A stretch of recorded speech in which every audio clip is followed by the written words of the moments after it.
4 orang ditemukan meninggal, 2 orang selamat dalam longsor di TPST Bantar Gebang, Bekasi, Jawa Barat. Pencarian korban lainnya kembali dilanjutkan Senin pagi ini.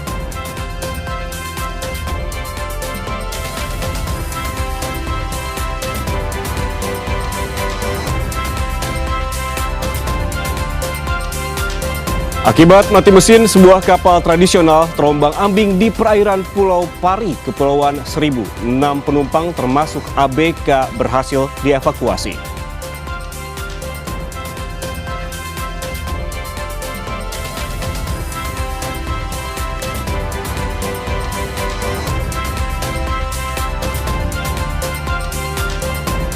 Amerika Serikat dan Israel kembali menyerang depot penyimpanan minyak dan fasilitas kilang di Teheran, Iran. Situasi kian memanas. WNI di sekitar wilayah Arab Teluk pun terdampak, seperti 3 WNI ABK yang hilang setelah kapalnya meledak di Selat Hormuz. Kemudian bagaimana memastikan keselamatan WNI di wilayah terdampak Perang Timur Tengah? Kita bahas dalam dialog pagi ini.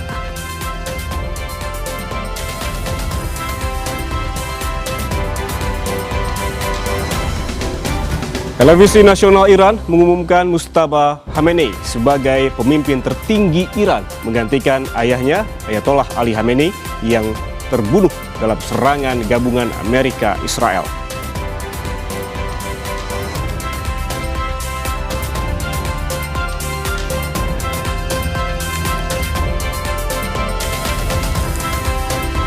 Menteri Keuangan Purubaya Yudi Sadewa membuka kemungkinan soal adanya penyesuaian harga bahan bakar minyak subsidi jika harga minyak dunia terus melonjak dan APBN tak sanggup lagi menanggungnya.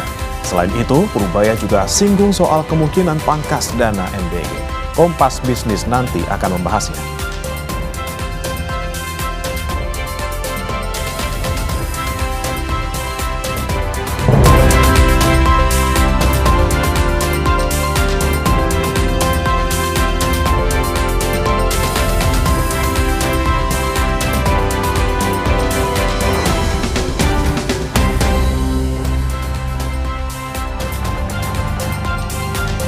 Halo, selamat pagi saudara, apa kabar Anda di pagi awal pekan ini? Semoga baik-baik saja dan juga semoga puasa Anda hingga hari ini juga tetap lancar. Hari ini kami Senin 9 Maret 2026 kembali menjumpai Anda dengan sejumlah informasi pilihan. Bersama saya Yan Rahman. Dan saya Breban Atenaya. Kami akan update juga saudara terkait bagaimana perang di Iran yang sudah lebih dari 1 minggu ya, Yan ya. Dan kemudian ini tampaknya semakin memanas dan juga meluas.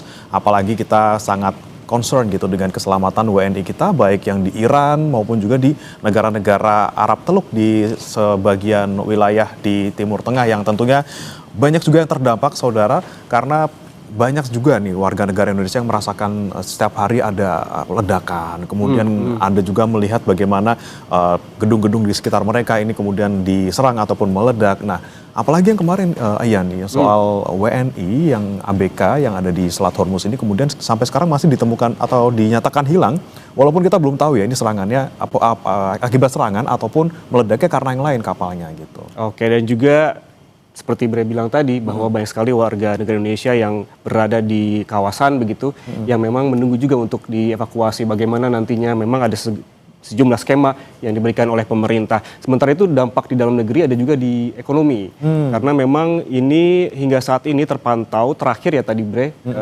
harga minyak dunia itu berada di level 92 US dollar, di mana asumsi APBN kita di 70 dolar. Berarti harus ada skema ataupun langkah-langkah yang terbaik dilakukan oleh pemerintah hingga jangan sampai defisit kita terus melebar. Ya, jangan sampai di atas 3% ya Yan ya. Betul. Bang, dan kita akan bahas nanti saudara dalam segmen di Kompas Bisnis juga, tapi sebelum kita ke sana kita akan ke informasi pertama dulu di pagi hari ini, di mana ada sebuah toko furnitur di Kebonjeruk, Jakarta Barat yang hangus terbakar. 19 unit mobil pemadam dikerahkan ke lokasi kebakaran.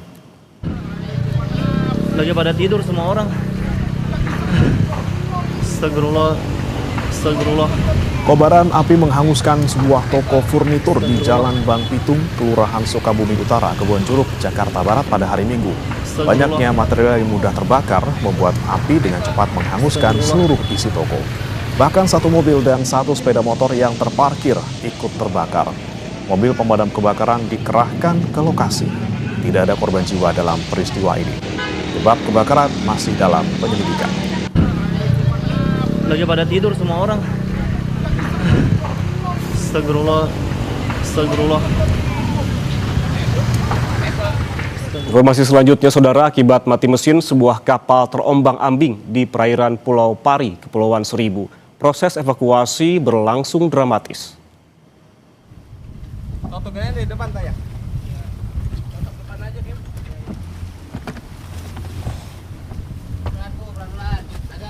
Tim rescue Gulkarmat Kepulauan Seribu mengevakuasi penumpang dan juga ABK kapal, di mana peristiwa terjadi saat kapal berangkat dari Muara Kronjo, Tangerang menuju ke Pulau Kelapa. Kemudian di tengah perjalanan terjadi hujan dan angin kencang. Muatan melebihi kapasitas ditambah tingginya ombak menyebabkan mesin terendam. 4 personel dengan kapal rescue dikerahkan untuk mengevakuasi ke-6 penumpang kapal ke Pulau Pari.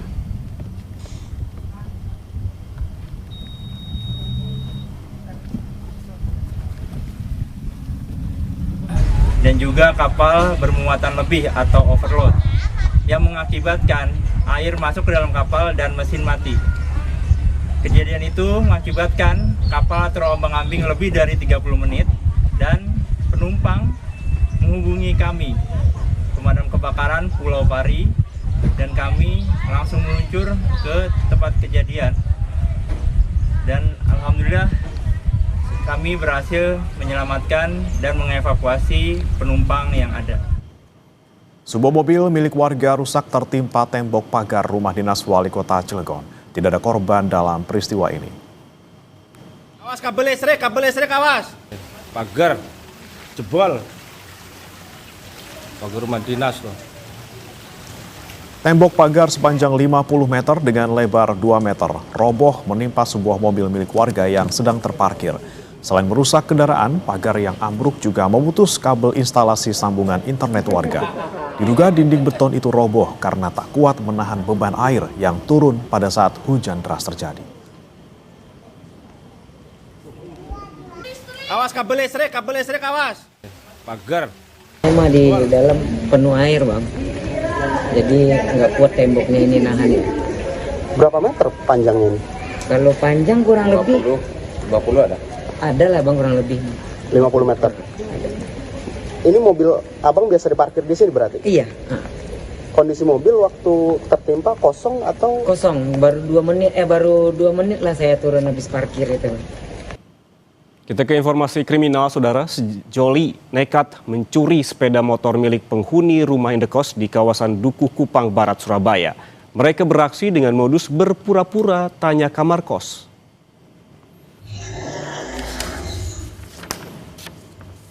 Dua terduga pelaku sejoli ini masuk area parkir sebuah rumah indekos di kawasan Dukuh Kupang Barat, Surabaya, Jawa Timur. Salah satunya mendatangi resepsionis indekos dan berpura-pura menanyakan kamar kos untuk mengalihkan perhatian petugas resepsionis.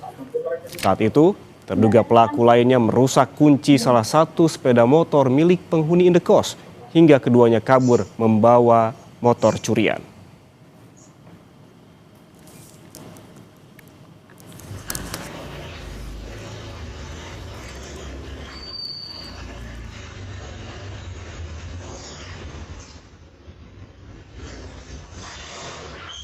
Ke area TKP, kemudian yang perempuan ke resepsionis bertanya-tanya cari kos, sedangkan yang laki itu masuk ke tempat parkiran. Nah, ternyata dia hanya bertanya aja, kamuflase bertanya. Nah, si laki yang ada di parkiran itu dia sudah nyuntik barang yang dibidik atau yang mau diambil. Setelah tahu kalau barang sudah disuntik, perempuan keluar. Ternyata yang perempuan ambil sepeda motor yang disuntik itu, yang lakinya ambil jam motor sendiri. Jadi masuk satu keluar dua. Ya inilah yang saya sayangkan, kenapa resepsionis tidak mengetahui hal itu, hanya itu aja. Petugas pemadam kebakaran mengevakuasi sarang tawon yang membahayakan warga di Surabaya, Jawa Timur.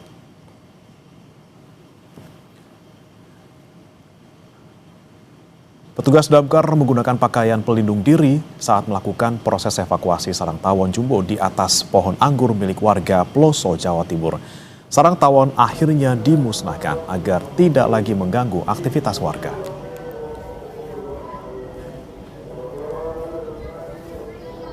Tanggap sekali, bersama kita evakuasi dan lokasinya sarang tawon tersebut di pohon anggur.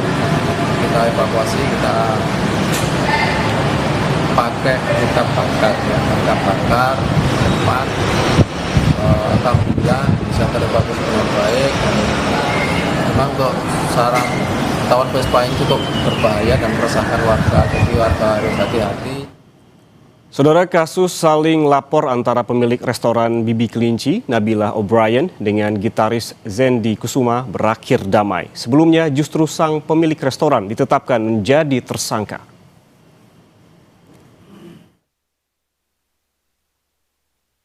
Kedua pihak sepakat mencabut laporan setelah mediasi di Mabes Polri dan menghapus konten terkait perseteruan mereka di media sosial sebagai syarat perdamaian. Pemilik resto Bibi Kelinci, Nabila O'Brien, usai dimediasi Polri, bilang persoalannya telah selesai dan dirinya tidak lagi berstatus tersangka. Akhirnya nggak jadi tersangka, dah. Oh gitu, berarti udah damai? Saya mau bilang makasih. Dibicarakan sama lawyer kita aja? Saya mau bilang makasih sama Pak Habibur Rahman, terbaik. Kasus ini bermula dari somasi Nabila pada 24 September 2025 terkait dugaan pencurian yang dilakukan Zendi di kedainya. Nabila kemudian mengunggah rekaman CCTV di media sosial. Tak terima, Zendi melaporkan balik Nabila atas dugaan pelanggaran Undang-Undang ITE hingga berujung penetapan Nabila sebagai tersangka. Tadi sudah ada pencabutan dari masing-masing pihak pelapor khususnya ya untuk mencabut dalam laporannya. Cukup. Berarti intinya sudah tidak berlanjut lagi ya Pak untuk kasusnya atau seperti apa? Ya tentunya sudah pencabutan. Kita semuanya melakukan penghapusan di media sosial masing-masing yang memang itu menjadi kesepakatan dan perdamaian. Komisi 3 DPR akan mengundang pemilik restoran Bibi Kelinci Kemang, Nabila O'Brien, yang mempertanyakan status tersangkanya. Audiensi bersama Nabila akan dilakukan dalam rapat dengar pendapat umum Senin 9 Maret 2026. Selain Nabila, kuasa hukum serta aparat penegak hukum terkait juga akan diundang oleh DPR. Komisi 3 DPR RI akan menggelar rapat dengar pendapat umum kasus pemilik resto Nabila O'Brien pada hari Senin besok yang mengaku sebagai korban pencurian yang justru dijadikan tersangka. Kami akan mengundang Nabila O'Brien beserta kuasa hukumnya serta aparat penegak hukum terkait. Pertemuan tersebut dilaksanakan dalam rangka implementasi tugas Komisi 3 untuk melakukan pengawasan terhadap kerja aparat penegak hukum. Sebelumnya kasus ini jadi sorotan publik usai Nabila mengaku ditetapkan sebagai tersangka usai mengunggah dugaan pencurian di restoran miliknya. Kini kedua belah pihak telah berdamai usai pencabutan laporan di Bareskrim Polri. Prasetyo, Kompas TV, Jakarta. Pasca longsor gunungan sampah, Dinas Lingkungan Hidup Pemprov Jakarta menutup sementara zona 4 tempat pembuangan sampah terpadu Bantar Gebang, Kota Bekasi, Jawa Barat. Informasinya hadir usai jeda.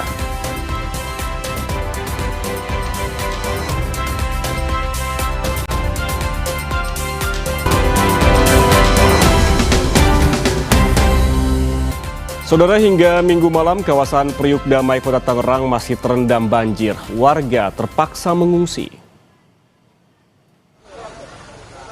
Tim SAR mengevakuasi warga ke sejumlah tempat pengungsian menggunakan perahu. Di lokasi pengungsian, warga mengeluhkan bantuan seperti air bersih hingga obat-obatan. Akibat diguyur hujan sejak Sabtu malam, 2 RW di perumahan Priuk Damai, Kota Tangerang terendam banjir hingga Minggu malam. Biarin aja sendiri, Ji. Bisa Pak sendiri. Biasa sendiri. Dampak hujan deras sejak kemarin, Jalan Raya Puri Kembangan, Jakarta Barat masih tergenang banjir. Sejumlah kendaraan pun diimbau berhati-hati melintasi jalan ini. Banjir setinggi 10 cm masih menggenangi Jalan Lingkar Luar Puri Kembangan, Jakarta Barat.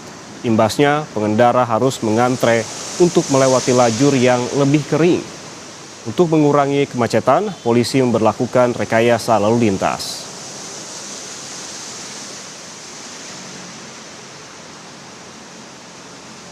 Informasi terkini kita sudah terhubung dengan jurnalis Kompas TV Renata Panggalo dan juru kamera Andika Pratama di Puri Kembangan, Jakarta Barat. Renata, selamat pagi. Bagaimana kondisi lalu lintas di sana? Dari pantauan Anda, apakah masih terdampak banjir? Iya, pantauan kami memang sejak pagi sekitar pukul 6 dan juga saudara memang perlambatan masih terjadi di Jalan Lingkar Luar di Puri Kembangan, Jakarta Barat. Lebih lengkapnya kami akan langsung tunjukkan kepada Anda dan juga saudara situasinya. Saat ini memang perlambatan terjadi karena kendaraan baik itu roda 4 maupun roda 2 ini mengantre untuk melewati jalur yang lebih kering karena memang untuk ketinggian air di sini cukup bervariasi. Tadi pagi kalau memang kita pantau itu sekitar 15 cm, sekarang sudah menyurut menjadi sekitar 10 cm. Dan di sini saudara bisa Anda lihat memang kendaraan ini lebih banyak yang memilih untuk lewat jalur yang lebih kering karena lagi-lagi tentu untuk menghindari kondisi mati mesin atau mogok begitu ya. Karena tadi juga kami sudah memantau ada sejumlah kendaraan, ada sepeda motor begitu yang kemudian harus berhenti di jalan begitu karena mengalami mati mesin.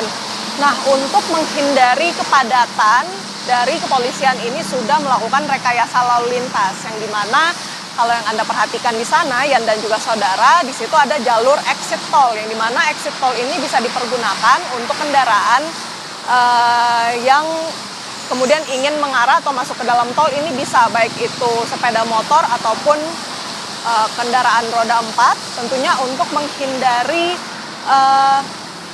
air atau ketinggian air yang bisa menyebabkan mati mesin dan juga untuk menghindari kemacetan. Dan justru bahkan kalau yang kita pantau memang dari ujung jalan tol saat masuk di gerbang tol Rawabuaya tadi memang dari sepeda motor ini juga sudah diperbolehkan untuk masuk dari gerbang tol. Mengapa? Karena lagi-lagi untuk menghindari kemacetan atau kepadatan yang ada di jalan Outer Ring Road atau jalan lingkar luar di Puri Kembangan, Jakarta Barat. Sepertinya memang banjir ini masih awet begitu ya karena kita tahu sudah beberapa hari ini Jakarta Barat diguyur hujan dengan intensitas yang cukup deras sehingga dibutuhkan langkah-langkah yang sigap dari pemerintah daerah untuk kemudian bagaimana menyedot air. Tadi kami sudah mendengarkan kabar dari warga setempat bahwa ada pompa air yang akhirnya diturunkan pagi ini. Namun untuk jumlahnya, kemudian letaknya persisnya di sebelah mana ini masih kami harus konfirmasi terlebih dahulu. Namun memang dampaknya usai pompa air ini diterjunkan, kemudian air ini sudah mulai surut dan juga saudara. Sehingga kalau yang bisa kita lihat kendaraan ini sudah bisa melaju di jalur ataupun jalan lingkar luar ini meskipun memang masih agak tersendat sedikit karena lagi-lagi ketinggian air ini masih ada di sekitar 10 cm. Jadi kita tunggu nanti siang, kita berharap tentunya tidak turun hujan lagi sehingga air bisa benar-benar surut total. Ya Renata, dari pantauan Anda di sekitar Anda melaporkan saat ini, apakah tampak ada petugas lalu lintas yang menertibkan arus begitu untuk menghindari kemacetan pada pagi ini? Ya, kalau yang kami amati tadi memang saat kami masuk melewati jalan ataupun gerbang tol Rawabuaya dan juga saudara di situ sudah lumayan ada beberapa petugas atau anggota yang kemudian berjaga untuk menertibkan kendaraan yang ingin masuk ke gerbang tol. Karena lagi-lagi tadi yang saya sudah sampaikan bahwa motor atau sepeda motor itu sudah diperbolehkan untuk masuk melewati gerbang tol sejak tadi pagi. Ini tentunya menjadi rekayasa lalu lintas yang disiapkan kepolisian untuk mengurai kepadatan di jalan lingkar luar Puri Kembangan, Jakarta Barat. Selain itu tadi juga kami perhatikan ada sejumlah polisi yang berjaga kemudian di bagian exit tol. Tepat di belakang saya ini ada exit tol dan juga saudara, di situ juga ada anggota polisi atau polisi maksud kami yang kemudian menertibkan karena lagi-lagi dibutuhkan keselamatan ataupun keamanan tinggi begitu ya untuk memastikan agar sepeda motor yang kemudian masuk ke dalam jalan tol itu tidak mengganggu kendaraan lain begitu ya, atau tidak saling mengganggu kendaraan lain. Yan, Rahman. Baik, terima kasih jurnalis Kompas TV Renata Panggalo dan juru kamera Andika Pratama atas laporan langsungnya dari Puri Kembangan, Jakarta Barat. Selamat bertugas kembali. Saudara, informasi selanjutnya, pasca longsor gunungan sampah Dinas Lingkungan Hidup, pemerintah Provinsi Jakarta akan menutup sementara zona 4 tempat pembuangan sampah terpadu Bantar Gebang, Kota Bekasi, Jawa Barat, dan akan mengoperasikan TPST di Rorotan, Jakarta Utara. Untuk mengantisipasi terjadinya penumpukan sampah pasca longsor di TPST Bantar Gebang, Kota Bekasi, Jawa Barat, Dinas Lingkungan Hidup Pemprov Jakarta akan mengalihkan sementara pembuangan sampah ke TPST di Rorotan, Jakarta Utara. Penutupan zona 4 pembuangan sampah Bantar Gebang dilakukan hingga seluruh korban longsor gunungan sampah ditemukan. Volume pembuangan sampah di Bantar Gebang mencapai 7.000 hingga 7.500 ton yang diangkut sebanyak 1.200 truk sampah setiap harinya.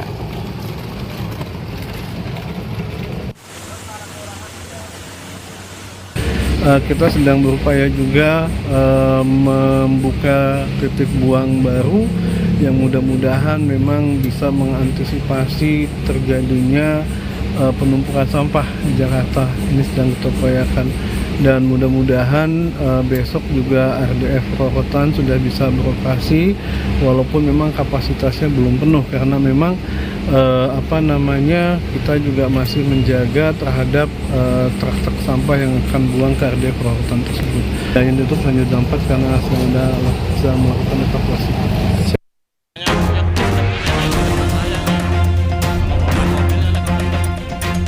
Inilah suasana sesaat setelah gunungan sampah di TPST Bantar Gebang longsor. Beberapa truk sampah tertimbun longsoran sampah. Ketinggian gunung sampah di TPST Bantar Gebang saat ini diperkirakan telah mencapai 40 meter. Kini proses evakuasi korban tertimbun terus berlangsung hingga Minggu malam. Hingga pukul 9, 4 jenazah telah ditemukan tim SAR, sementara 2 orang selamat. Para korban rata-rata adalah sopir truk sampah dan pemilik warung di sekitar TKP. Jenazah terakhir Pak, korban terakhir? Jenazah terakhir ditemukan tadi di dekat kendaraannya. Di bagian kemudi Pak ya berarti ya? Iya. Bukan sopir truk atau gimana Pak? Iya, kemungkinan besar adalah pengemudi kendaraan.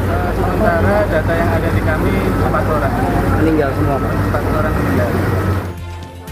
Menteri Lingkungan Hidup Hanif Faisal Nurofik langsung mengunjungi TPST Bantar Gebang. Hanif bilang pihaknya bersama polisi dan unsur SAR membentuk posko gabungan. Menteri Lingkungan Hidup menegaskan harus ada pihak yang bertanggung jawab atas kejadian ini. Menyikapi kejadian ini membentuk sementara tim gabungan, ada posko yang kita lakukan dalam rangka pencarian korban. Jadi korban yang sampai hari ini kita bisa evakuasi ada 4 jiwa, namun demikian pencarian terus dilakukan karena masih ada indikasi beberapa truk yang masih tertimbun belum berhasil diinikan. Dan ini kejadian ini tentu harus menjadi benar-benar menjadi pelajaran pahit buat kita untuk segera Jakarta berbenah. Apakah harus ada yang tanggung jawab? Mestinya iya. Jadi TPST Bantar Gebang ini kan milik pemerintah DKJ. Tentu pemerintah DKJ harus bertanggung jawab. Kini pencarian korban pun kembali dilanjutkan Senin pagi. Alexander Belgur, Kompas TV, Bekasi, Jawa Barat.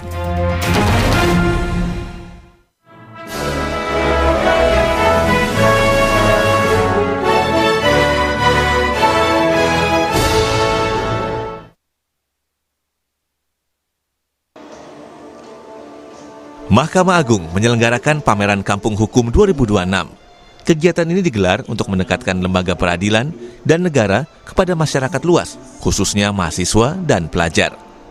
Berlokasi di Gedung Mahkamah Agung Jakarta, pameran Kampung Hukum Mahkamah Agung diselenggarakan selama 2 hari pada 9 hingga 10 Februari 2026 lalu. Kegiatan ini secara resmi dibuka oleh Ketua Mahkamah Agung Sunarto. Kegiatan ini menjadi bagian dari ikhtiar berkelanjutan Mahkamah Agung untuk meningkatkan pemahaman masyarakat tentang peran, fungsi, dan layanan lembaga peradilan serta institusi negara. Ikatan Hakim Indonesia ini berpartisipasi dalam pameran Kampung Hukum dengan menyajikan beberapa materi.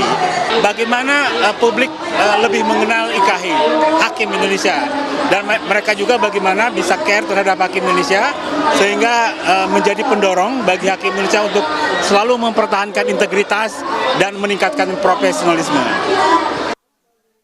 Pameran Kampung Hukum tahun ini tidak hanya melibatkan lembaga peradilan, namun juga diikuti 30 kementerian dan lembaga, organisasi non-pemerintah, serta mitra perbankan. Dengan mengusung tema Pengadilan Terpercaya, Rakyat Sejahtera, kegiatan ini menjadi bagian dari rangkaian laporan tahunan Mahkamah Agung. Jadi Bank Indonesia hadir khususnya dari Departemen Komunikasi Bank Indonesia, di mana di pameran Kampung Hukum ini beserta instansi-instansi lain turut memberikan edukasi publik kepada masyarakat, khususnya kebijakan Bank Indonesia. Dalam hal ini ada informasi-informasi yang bisa didapatkan langsung di booth Bank Indonesia yang bisa ditanyakan kepada kami yang hadir, atau Bank Indonesia juga memberikan edukasi ke masyarakat itu melalui kanal media sosial Bank Indonesia. Nah, KPK di sini hadir dengan booth yang sangat menarik, tetapi mengedukasi masyarakat dan pengunjung yang ada di pameran Kampung Hukum ini. Yang pertama, kami ingin menyampaikan bahwa KPK punya tugas dan fungsi sebagai edukasi anti korupsi. Nah, bisa dilihat di sini ada layanan LHKPN, terus juga ada pencegahan dan gratifikasi, ada juga kami menyediakan pelayanan informasi bagi masyarakat yang ingin tahu lebih lanjut terkait KPK.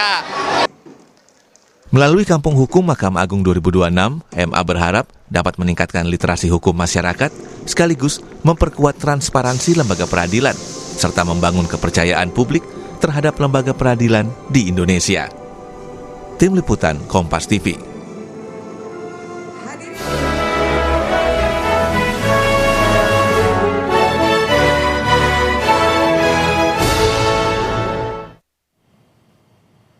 Israel menyerang depot penyimpanan minyak dan fasilitas kilang Iran di Teheran.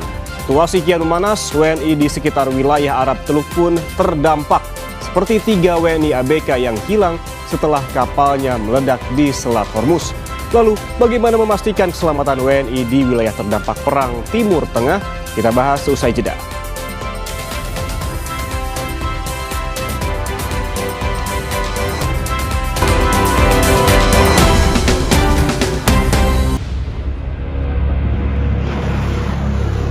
Sudah sepekan lebih, konflik di Timur Tengah terus membara. Hingga kini belum ada tanda-tanda ketegangan akan mereda.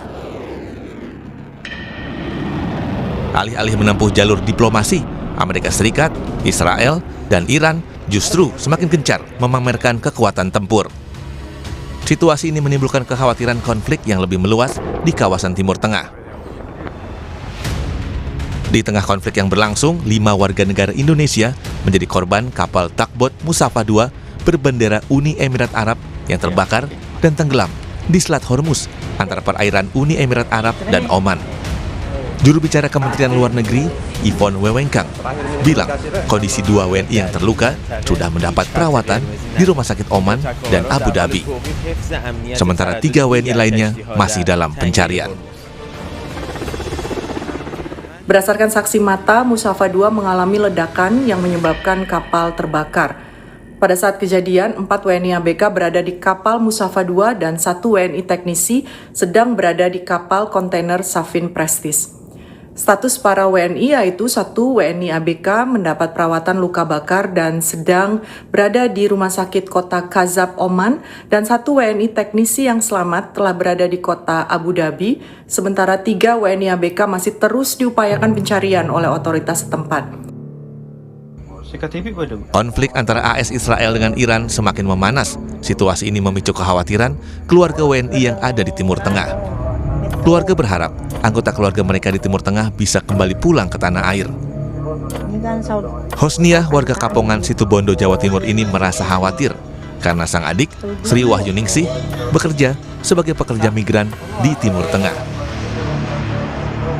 Sekarang kan sudah agak mendingan aman di sana, cuma ya adik saya itu tetap mau minta pulang. Ya alhamdulillah amannya di situ, cuma ya pingin pulang ke sini, pokoknya ndak mau kerja ke sana lagi, kerja di sini aja yang penting gitu dah. Adik saya itu.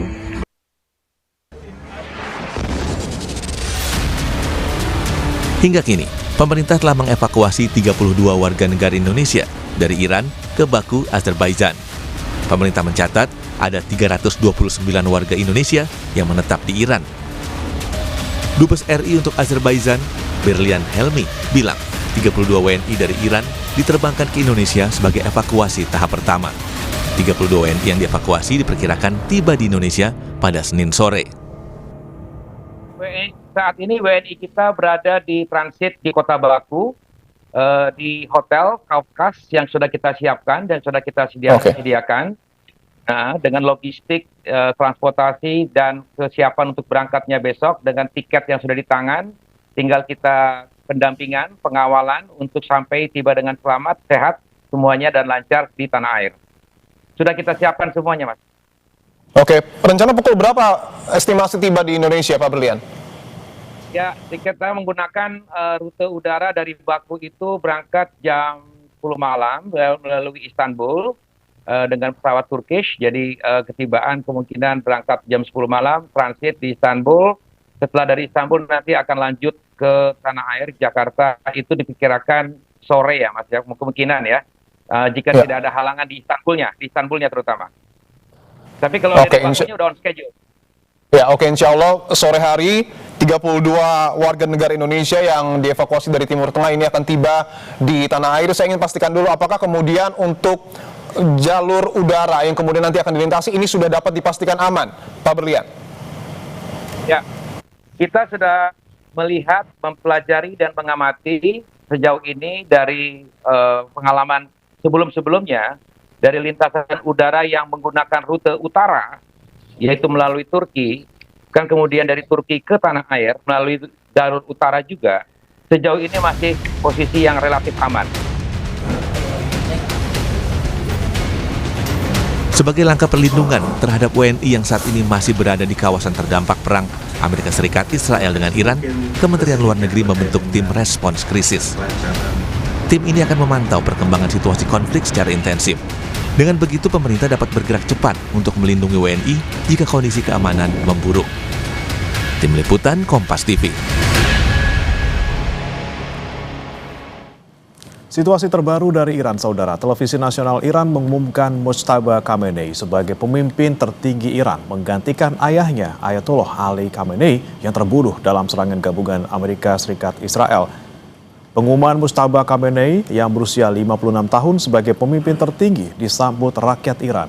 Penunjukan Mojtaba Khamenei dilakukan saat perang Iran melawan Amerika Serikat dan Israel masih berlangsung. Nama Mojtaba Khamenei belum banyak terdengar sejak perang dimulai. Mojtaba juga belum pernah masuk ke struktur pemerintahan Iran. قاطع مجلس خبرگان حضرت آیت الله العظما سید مجتبی خامنه‌ای رهبر عزیز ما ولی فقیه ما الله اکبر.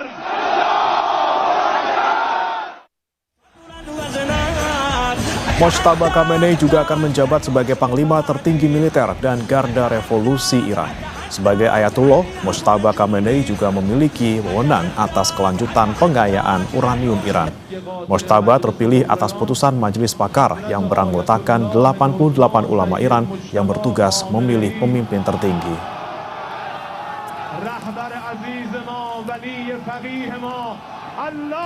Sudah sepekan lebih konflik di Timur Tengah antara Israel, Amerika Serikat versus Iran terus membara. Hingga kini belum ada tanda-tanda ketegangan akan mereda. Situasi ini memicu kekhawatiran keluarga WNI yang masih berada di Timur Tengah. Kemudian seperti apa kondisi WNI yang ada di wilayah terdampak perang Amerika Serikat, Israel, dan Iran, dan bagaimana perang ini bisa dihentikan? Kita akan bahas bersama dengan sejumlah narasumber yang sudah bergabung bersama kami melalui sambungan daring.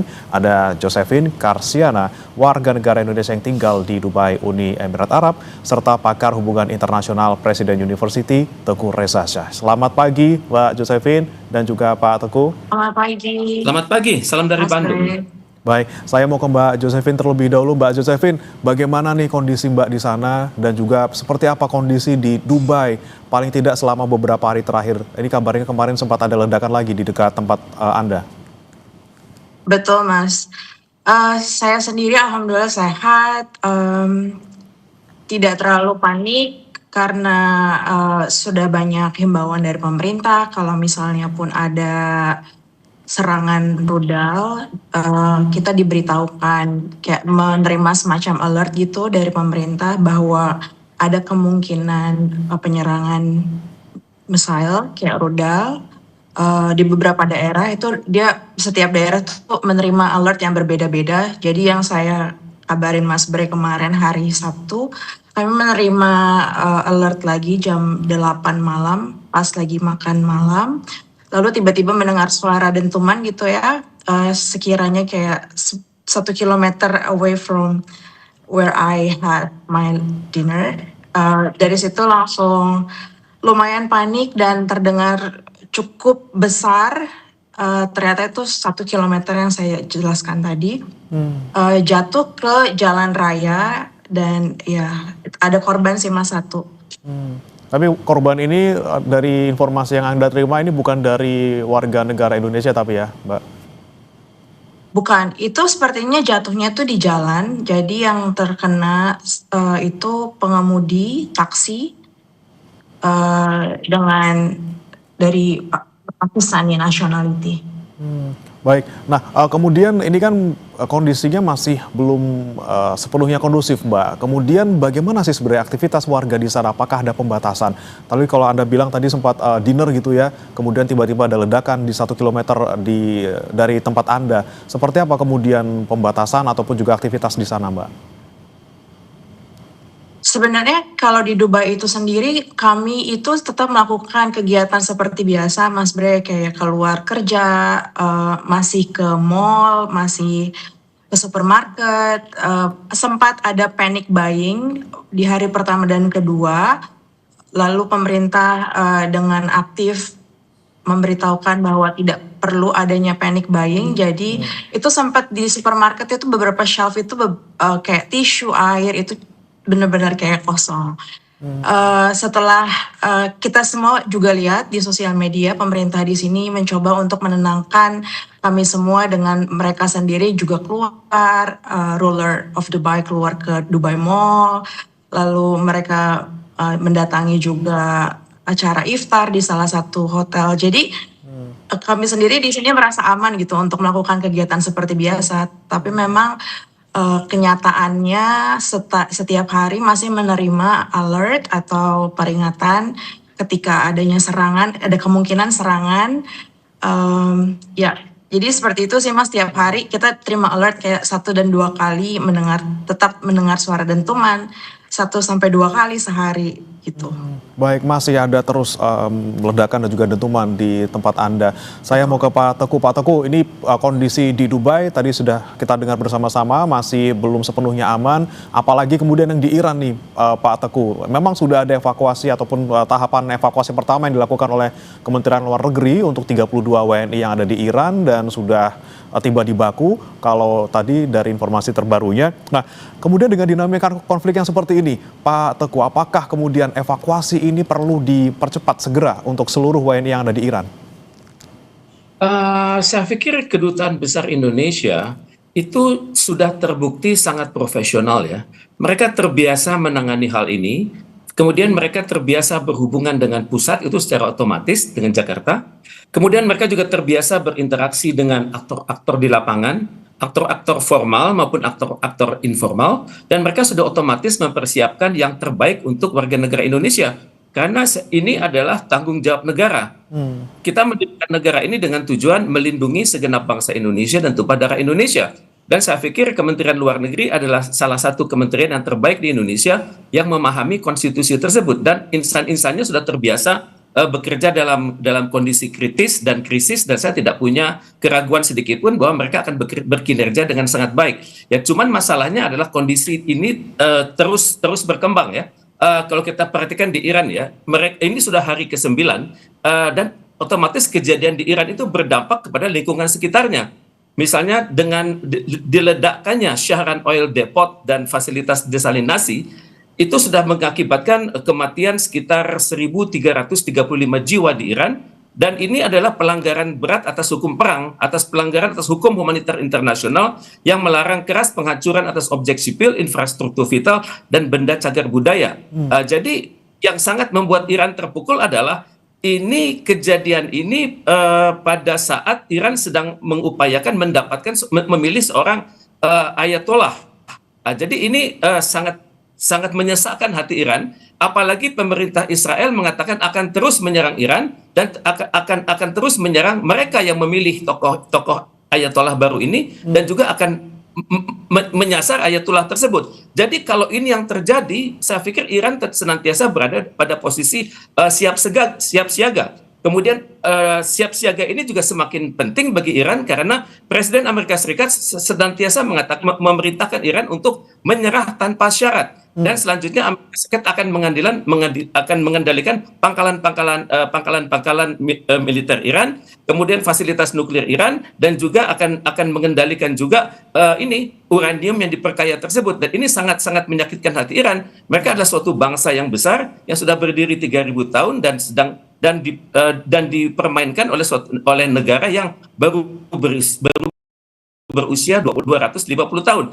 Jadi hal ini yang membuat Iran itu sangat terpukul, semakin terpukul karena ada salah satu tetangganya yang ikut menyerang. Ini adalah Uni Arab Emirat, sehingga dapat dimengerti kalau Iran semakin keras tekadnya untuk mengendalikan Selat Hormuz, kemudian juga Iran akan menyasar negara-negara tetangganya tersebut. Kalau mereka tidak netral, maka mereka akan berhadapan dengan Iran. Jadi ini adalah hal-hal yang membuat ciut negara-negara sekitarnya, karena selama ini mereka sangat mengandalkan dukungan keamanan dari Amerika Serikat. Ternyata mereka melihat bahwa dalam kondisi sulit seperti ini Amerika Serikat sama sekali tidak mampu melindungi mereka, karena banyak sekali fasilitas-fasilitas tempur Amerika Serikat, entah itu namanya radar, entah itu namanya peringatan dini, entah itu namanya misalnya mulai dari radar, kemudian aircraft, kemudian juga communication terminals, kemudian juga defense radar, semuanya sudah dihancurkan oleh Iran. Jadi negara-negara tersebut berada pada posisi mereka harus netral. Misalnya Saudi Arabia, kemudian Irak, Uni Arab Emirat, Kuwait, dan juga Kuwait. Jadi mereka sudah mau tidak mau netral terhadap Iran. Dan dengan demikian ya Iran fokusnya sekarang adalah kepada target-target Amerika Serikat yang ada di Timur Tengah, kemudian juga pangkalan-pangkalan Amerika Serikat yang diam-diam dioperasikan untuk melawan Iran, kemudian juga target adalah Israel secara langsung. Dan untuk itu, untuk Israel tersebut sudah disiapkan peluru kendali jarak menengah sampai 2.000 km dengan nama Shahab 3, Qasim Basir, Resvan, dan juga Syahid Haj Qasim. Dan ini semua sudah terkokang dengan sangat baik, tinggal menunggu perintah dari Ayatollah. Baik, kemudian saya kembali ke Mbak Josephine. Ini kita melihat juga tadi paparan dari Pak Teguh bahwa memang konflik ini masih bisa terus meluas, apalagi dengan terpilihnya pemimpin tertinggi Iran yang baru. Kemudian dari Mbak Josephine sendiri, khawatir tidak untuk tetap berada di Dubai sekarang?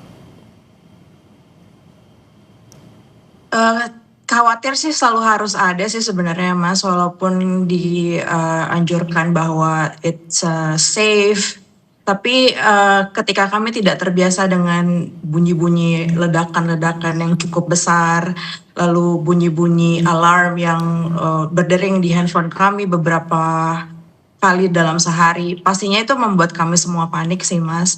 Tapi ya lagi-lagi kami juga terus mengupdate diri kami dengan berita-berita yang ada di luar, seperti bagaimana Kedutaan Besar Indonesia juga memberikan informasi kalau misalnya memang ada warga negara Indonesia yang mau pulang dan tidak dapat tiket gitu ya, mereka membantu juga dengan memberikan formulir, jadi kami semua bisa harusnya atau insya Allah bisa pulang gitu ya. Selama semua informasi diberikan dengan jelas, ya kekhawatiran itu lumayan membantu untuk menenangkan sih. Tapi kalau misalnya untuk skenario misalnya Mbak, jika terjadi sesuatu yang mungkin luar biasa, kita tidak ingin itu terjadi, tapi jika terjadi suatu darurat, apakah sudah ada skenario misalnya evakuasi ataupun perlindungan bagi warga di sana, terutama untuk warga negara Indonesia? Yang saya tahu masih dalam status siaga 3, jadi memang kami hanya update aja informasi dari Kedutaan Indonesia. Tapi untuk benar-benar step by step untuk bagaimana nanti dievakuasi, jujur saya kurang tahu infonya seperti apa sih, Mas. Oke, belum ada ya informasi terkait dengan langkah-langkah jika terjadi sesuatu yang darurat. Kembali saya ke Pak Teguh. Pak Teguh, ini di Uni Emirat Arab juga masih terus ada gitu ya ledakan ataupun dentuman. Tentunya warga negara Indonesia di sana juga khawatir terjadi sesuatu di sana. Kemudian apakah juga perlu nih Pak evakuasi dipercepat juga untuk warga negara Indonesia yang tinggal di negara-negara Teluk Arab? Saya pikir Kedutaan Besar Indonesia sudah terbiasa dengan berbagai skenario seperti ini ya. Dan saya yakin mereka sudah memiliki evacuation strategi yang sangat baik. Cuman evacuation strategi ini tidak perlu disampaikan secara detail kepada masyarakat. Karena tentunya ada pihak-pihak yang berkepentingan agar misi Indonesia itu gagal. Mereka itu bisa merupakan negara tertentu maupun juga aktor-aktor lokal yang karena inisiatif tertentu ingin mengambil manfaat dari krisis tersebut. Misalnya kita perhatikan ya, jarak keluar dari Iran itu sangat besar. Iran berbatasan dengan Irak, Turkmenistan, Afghanistan, Pakistan, Turki, Azerbaijan, Armenia. Kemudian perbatasan masih terdapat juga perbatasan laut dengan Bahrain, Kuwait, Oman, Qatar, Arab Saudi. Jadi saya pikir pemerintah Indonesia sudah memiliki skenario untuk penyelamatan dan juga untuk evakuasi. Tapi untuk itu kepada warga negara tidak diberikan detailnya bagaimana. Paling dengan adanya komunikasi terus-menerus dan warga negara itu diyakinkan bahwa hak mereka untuk dilindungi oleh negara sesuai dengan Konstitusi Negara Kesatuan Republik Indonesia. Tapi kalau untuk evakuasi yang dari Iran kemudian melalui Azerbaijan ini apakah sudah paling optimal dan juga paling aman sekiranya Pak untuk WNI? Saya perhatikan ya, karena lokasi itu cukup panjang ya, cukup panjang di mana di situ juga terdapat Azerbaijan yang memiliki hubungan diplomatik dengan Israel. Jadi tentunya ada kontak-kontak tidak langsung antara operator kita di lapangan dengan operator dari Azerbaijan dan kemungkinan besar Israel. Dan ini ada resiko karena Azerbaijan itu panjangnya adalah 432 kilometer. Dan dalam kondisi krisis seperti sekarang, tentunya negara-negara yang bermusuhan dengan Iran akan mencoba melakukan destabilisasi atas perbatasan-perbatasan Iran. Kita misalnya perhatikan kemungkinan besar itu ada. Jadi untuk itu saya pikir evakuasi maupun juga penyelamatan itu harus dirahasiakan dengan sangat tinggi. Misalnya jam keberangkatan, kemudian juga apa yang digunakan, kemudian dari situ menyebar ke lokasi-lokasi seperti hotel maupun penampungan-penampungan atau sekolah atau masjid. Itu sangat dirahasiakan. Jadi tentunya ini juga membingungkan masyarakat yang ada di sana. Tentunya diperlukan informasi makro kepada masyarakat Indonesia bahwa hak-hak dasar mereka diperhatikan, negara akan melindungi mereka. Ini resikonya sangat tinggi karena perbatasan Iran itu panjang. Dengan Irak itu hampir 1.600 kilo, dengan Turkmenistan itu 1.200 kilo. Dan untuk itu saya pikir bila terjadi sesuatu di perbatasan Iran dengan Azerbaijan, tentunya pemerintah Indonesia juga sudah berpikir bagaimana penyelamatan kalau lewat jalur Afghanistan yang panjangnya 920 kilo, dengan Pakistan yang panjangnya 900 kilo, dengan Turki yang panjangnya 534 kilo, dan juga Armenia yang panjangnya 44 kilo. Saya pikir ini adalah rahasia pemerintah Indonesia, tidak akan dibukakan kepada publik. Pada publik hanya diberikan penjelasan makro bahwa mereka akan dilindungi secara sangat baik dan negara bertanggung jawab atas keselamatan mereka dan juga keluarga mereka yang ada di lokasi, dan juga negara senantiasa berhubungan dengan keluarga besar mereka yang berada di Indonesia. Paling tidak ini sudah merupakan suatu penenangan bagi mereka bahwa mereka diperlakukan dengan sangat baik oleh negara Republik Indonesia. Baik, yang penting komunikasi ya dengan warga negara Indonesia di Iran yang akan dievakuasi. Kembali saya ke Mbak Josephine, kalau untuk komunikasi teman-teman WNI di sana dengan kedutaan besar, seperti apa Mbak? Apakah memang dibuat grup khusus atau hanya misalnya satu arah saja? Jika ada sesuatu kemudian ada pengumuman dari kedutaan besar? Saya rasa mungkin ada grup khusus ya Mas, tapi kebetulan saya sendiri tidak join gitu ya. Saya hanya update diri saya dari sosial media, dari ada beberapa grup dari beberapa warga negara Indonesia yang ada di Dubai seperti komunitas padel atau komunitas yang lain. Saya bergabung di salah satu komunitas itu. Jadi kami sesama WNI sesama menguatkan, memberikan informasi. Kalaupun misalnya ada komunikasi Zoom meeting dengan Kedutaan Besar Indonesia, juga biasanya di-share di situ, Mas. Jadi kami semua update-nya dari situ sih memang. Baik, tapi kalau dari grup Anda misalnya, dari teman-teman WNI Anda dan juga Anda sendiri, seperti apa saat ini? Apakah masih ingin bertahan di sana atau sudah ada keinginan untuk bisa pulang ke Indonesia, Mbak?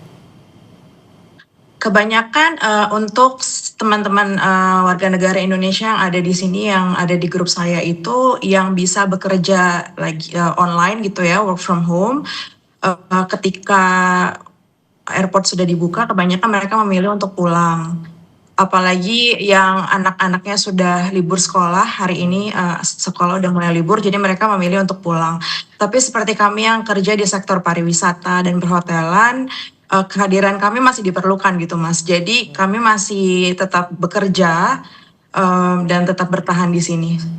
Baik, nah ini yang kemudian menjadi kendala juga Pak Teguh untuk warga negara Indonesia yang memang masih memiliki aktivitas di negara tersebut, kemudian ada juga mungkin keluarga di sana, atau juga ada keperluan pendidikan seperti itu. Nah, bagaimana kemudian nasib ataupun juga perlakuan terhadap WNI ini? Apakah mereka harus dipaksa misalnya di Iran ini Pak untuk tetap dievakuasi dari Iran, ataukah misalnya skenario lain, misalnya perlindungan bagi mereka secara khusus?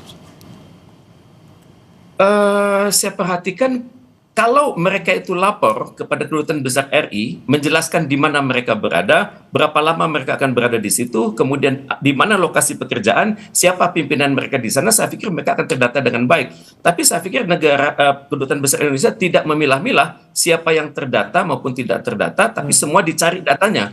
Dan untuk itu kan diperlukan koordinasi dengan grup-grup atau komunitas-komunitas, bahkan juga koordinasi dengan komunitas-komunitas berdasarkan kelompok. Misal masyarakat Jawa Barat, Jawa Tengah, Jawa Timur, kemudian juga pengelompokan berdasarkan profesi. Dan karena itu saya sangat berharap warga negara kita di luar negeri itu menginduk bukan hanya pada satu komunitas, tapi pada beberapa komunitas tersebut. Karena saya khawatir seringkali ada distorsi informasi. Informasi sudah bagus dari Kedutaan Besar Republik Indonesia, kemudian ditafsirkan kembali oleh masyarakatnya, kemudian masuk kepada halayak, menjadi informasi tersebut terdistorsi. Karena itu memang tanggung jawab negara adalah melakukan komunikasi terus-menerus dengan bahasa yang sangat jelas, sangat akurat, kalau perlu dengan bahasa-bahasa yang disesuaikan dengan latar belakang seseorang. Karena dalam kondisi seperti ini, masyarakat itu tidak punya pilihan lain selain mengandalkan negaranya. Dimanapun mereka berada, itu Kuwait International Airport sudah tutup, Doha International Airport tutup, Bahrain tutup, kemudian juga Dubai tutup, kemudian juga pelabuhan-pelabuhan laut di Saudi Arabia seperti Ras Tanura sudah tutup, kemudian UAE Post tutup, Oman Post tutup, dan Kuwait Post tutup. Mereka hendaknya dapat ditenangkan ya oleh Kedutaan Besar Indonesia, dan juga mereka berpikir positif. Siapa lagi yang bisa melindungi mereka kalau butuhkan Kedutaan Besar Republik Indonesia? Baik, tapi kemudian singkat saja Pak Teguh, kalau melihat kemudian dinamika terbaru yang kemudian ada pemimpin tertinggi yang terpilih, Mojtaba Khamenei yang sudah diumumkan seperti itu, bagaimana ke depannya terkait dengan konflik ini? Apakah bisa semakin mereda atau justru semakin memanas? Karena Amerika Serikat ini tentunya tidak setuju dengan adanya Mojtaba Khamenei. Memang Amerika Serikat ini luar biasa ya, mendesak agar adanya suatu pemerintahan baru yang didukung oleh dia dan juga lapor kepada dia dan nanti disetujui oleh Amerika Serikat dan negara-negara lain. Ini suatu keterlaluan. Ini adalah suatu sikap yang sangat merendahkan marwah Iran yang sudah berdiri selama 300 tahun. Bagi mereka tidak mau melakukan itu, mereka tidak mau menyerahkan masa depan mereka pada negara yang mereka anggap sendiri adalah Syaitanul Akbar, setan besar. Mereka pantang melakukan itu, dan mereka akan tetap bersinergi dengan seluruh masyarakat Iran. Dan sepanjang pengetahuan saya, walaupun Ayatullah ini masih berusia muda 56 tahun, tapi dia otomatis sesuai dengan hukum Iran, sesuai dengan konstitusi Iran, akan mendapat loyalitas dari seluruh kementerian lembaga di Iran dan juga masyarakat Iran. Mereka mengenal prinsip marja'i taklid, siapapun pemimpin kami akan taat dan kami akan bersungguh-sungguh menjalankan amanahnya. Terus dengan upaya misalnya menggulingkan kembali misalnya Amerika Serikat ingin agar Mojtaba Khamenei kemudian tidak menjabat lagi. Tadi kan disebutkan juga oleh Iran gitu ya, disebutkan oleh Trump gitu bahwa ingin tidak akan berlangsung lama gitu ketika tidak setuju oleh Amerika Serikat. Bagaimana kemudian potensi dinamika ke depannya, Pak?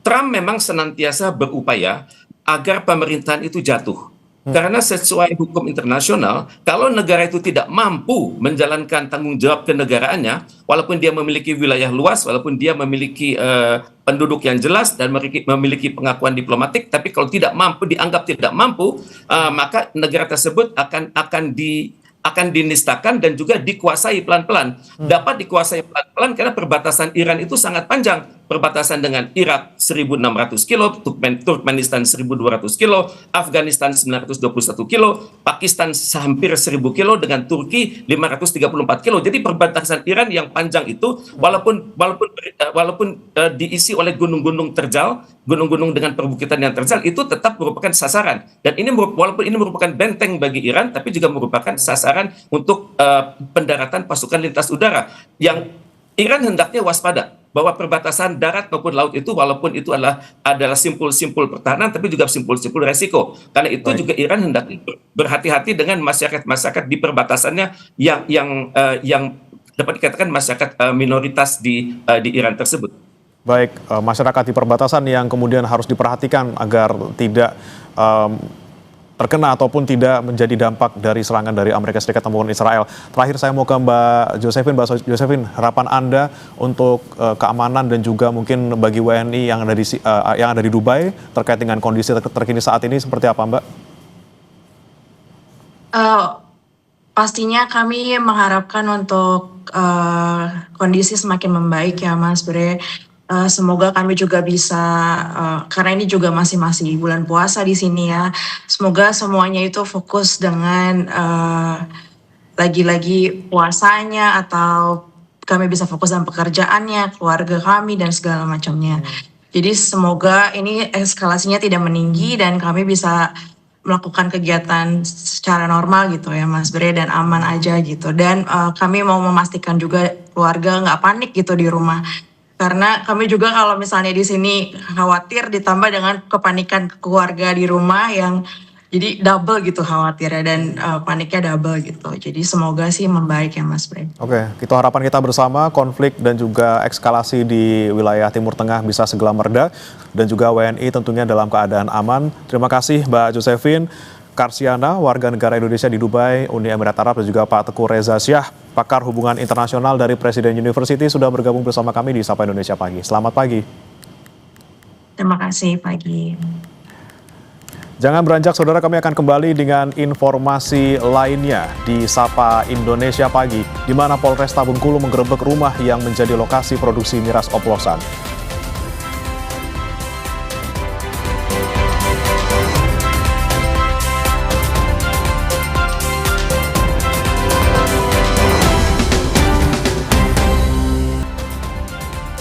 Kembali di Sapa Indonesia Pagi, saudara. Polresta Bengkulu menggerebek rumah yang menjadi lokasi produksi miras oplosan di Kecamatan Gading Cempaka, Kota Bengkulu. Seorang pelaku ditangkap saat tengah meracik miras oplosan. Tim Resmob Macan Gading Polresta Bengkulu menggerebek sebuah rumah di Kecamatan Gading Cempaka, Kota Bengkulu yang diduga menjadi lokasi produksi miras oplosan. Polisi mendapati seorang pelaku tengah meracik minuman keras oplosan di dalam rumah. Aktivitas ini dijalankan pelaku selama 5 bulan terakhir. Polisi juga menggeledah seluruh bagian rumah. Hasilnya, ditemukan jerigen isi 7 liter etanol, berbagai botol minuman keras dari sejumlah merek, dan peralatan untuk meracik miras oplosan. Botol minuman keras berbagai merek yang sudah diracik, jerigen berisikan alkohol atau etanol yang digunakan untuk bahan meracik, kemudian juga kami mengamankan botol yang masih kosong, berbagai merek, ratusan label, segel botol, dan juga alat-alat menggunakan seperti alat ukur, pemanas, dan peralatan lain untuk proses peracikan. Untuk perkara ini sendiri sudah kami laksanakan ke tahap penyidikan, dan untuk Kami sudah memeriksa 2 orang saksi dan masih akan kami periksa saksi-saksi lainnya dan akan kami koordinasikan dengan pihak terkait. Polisi telah memeriksa sejumlah saksi untuk mendalami keterlibatan pihak lain dalam kasus produksi miras oplosan rumahan. Bayazir Al-Raihan, Kompas TV, Bengkulu. Kasus saling lapor antara pemilik restoran Bibi Kelinci, Nabila O'Brien, dengan gitaris Zendi Kusuma berakhir damai. Sebelumnya, justru sang pemilik restoran ditetapkan menjadi tersangka.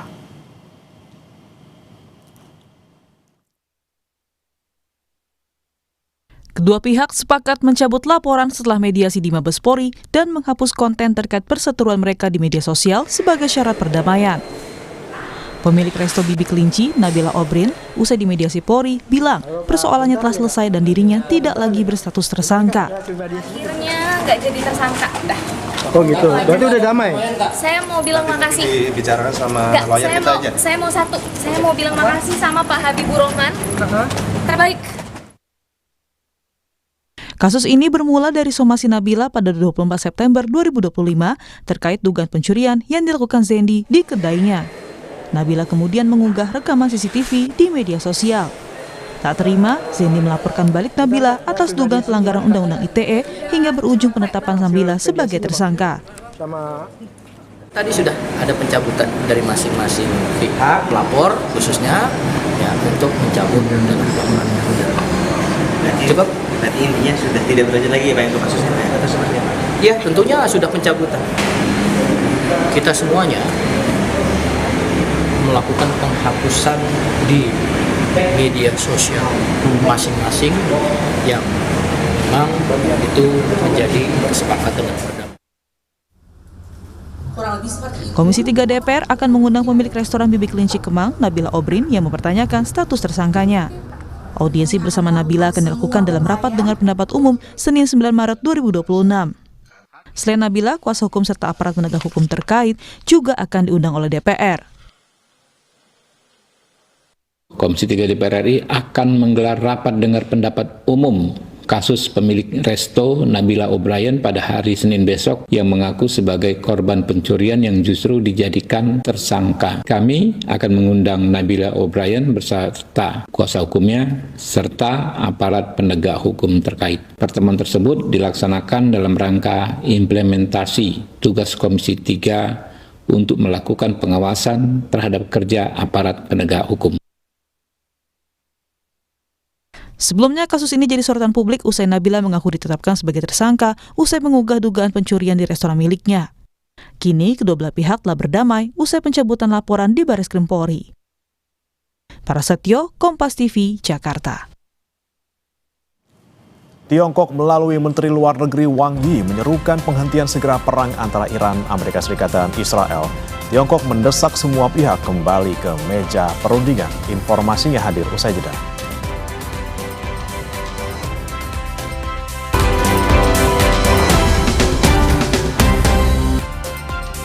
Saudara, ada informasi kobaran api dan kepulan asap tebal membumbung ke langit setelah serangan Israel menargetkan kilang dan fasilitas penyimpanan minyak di Teheran, Iran, hari Sabtu.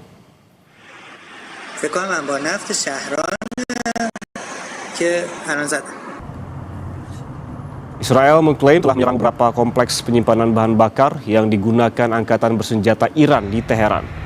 Media Iran mengutip sebuah sumber dari Kementerian Perminyakan yang mengatakan 3 depot minyak di daerah Kohak, Shahran, dan Karaj diserang pesawat tempur Israel. Media lokal Iran juga melaporkan kebakaran besar terjadi di kilang minyak Teheran akibat terkena rudal.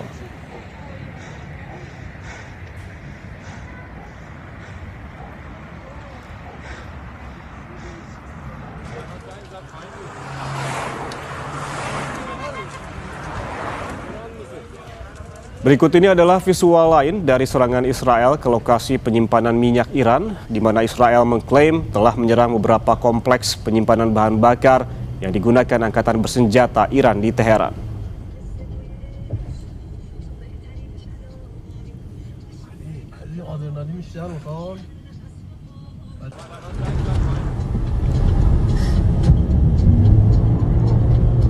Rekaman saksi mata yang dirilis pada Minggu waktu setempat menunjukkan kobaran api besar yang membakar depot bahan bakar Aqdasiyeh di ibu kota Iran.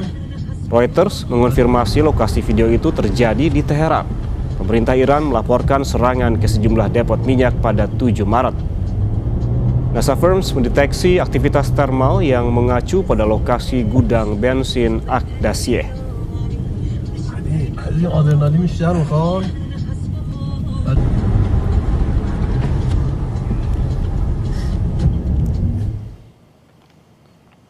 Sementara itu, saudara, drone Israel menyerang kawasan wisata pinggir pantai distrik Rausheh di kota Beirut, Lebanon pada Minggu pagi. Serangan ini menghantam sejumlah bangunan komersial, salah satunya sebuah hotel. Israel menyatakan serangan ke Lebanon ini menargetkan komandan kunci dari Garda Revolusi Iran yang beroperasi di Beirut, Lebanon. Kementerian Kesehatan Lebanon mengungkap 4 orang tewas dan 10 orang luka akibat serangan.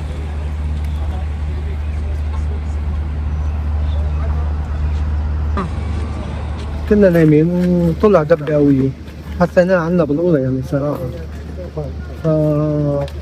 العالم كلها على بعضها بتعرف تلبكت وشوية تعمل العالم فتحوا لنا المخرج لازم ننزل منه ونزلنا كلنا. Sementara itu, saudara, Menteri Luar Negeri Iran Abbas Araghchi menegaskan Iran siap menghadapi kemungkinan invasi darat dari pasukan Amerika Serikat setelah perang yang dipicu Amerika Serikat dan Israel meluas ke berbagai wilayah di kawasan Timur Tengah. Menlu Iran menolak kemungkinan negosiasi dengan Amerika Serikat dan menegaskan bahwa Iran tidak pernah meminta gencatan senjata.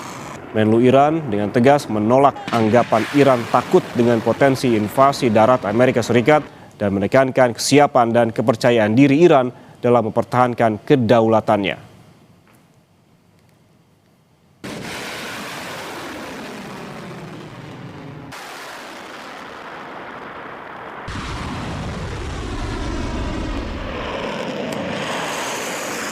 So you can see, the quality of our missiles, how much they are upgraded after the last war, because we learned lots of lessons. And we are prepared for any other eventuality, even, a ground invasion. Sementara itu, saudara, Presiden Amerika Serikat Donald Trump ini membuka kemungkinan pengiriman pasukan darat untuk mengamankan persediaan uranium yang dimiliki Iran.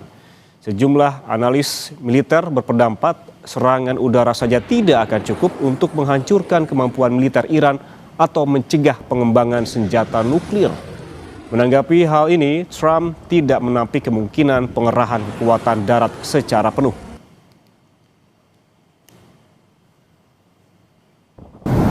And I would say if we ever did that, they would be so decimated that they wouldn't be able to fight at the ground level. Then at some point maybe we will. That would be a great thing. But right now we're just decimating them. But we haven't gone after it. But something we could do later on. Di sisi lain, saudara, Menteri Luar Negeri Tiongkok Wang Yi menyerukan penghentian segera aksi militer yang terjadi antara Iran, Amerika Serikat, dan Israel.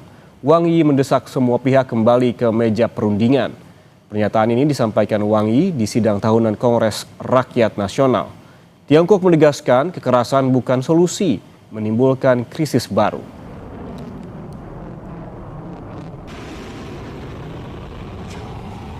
不应该发生的战争，也是一场对各方都没有好处的战争。中东的历史已经反复告诉世人，武力不是解决问题的办法。 兵戎相见只会增添新的仇恨，酝酿新的危机。 Saudara, 1 pekan lebih perang di Timur Tengah berkecamuk. Media Amerika Serikat melaporkan Rusia membantu intelijen Iran. Konflik di Timur Tengah kini juga mengarah ke adu kuat intelijen.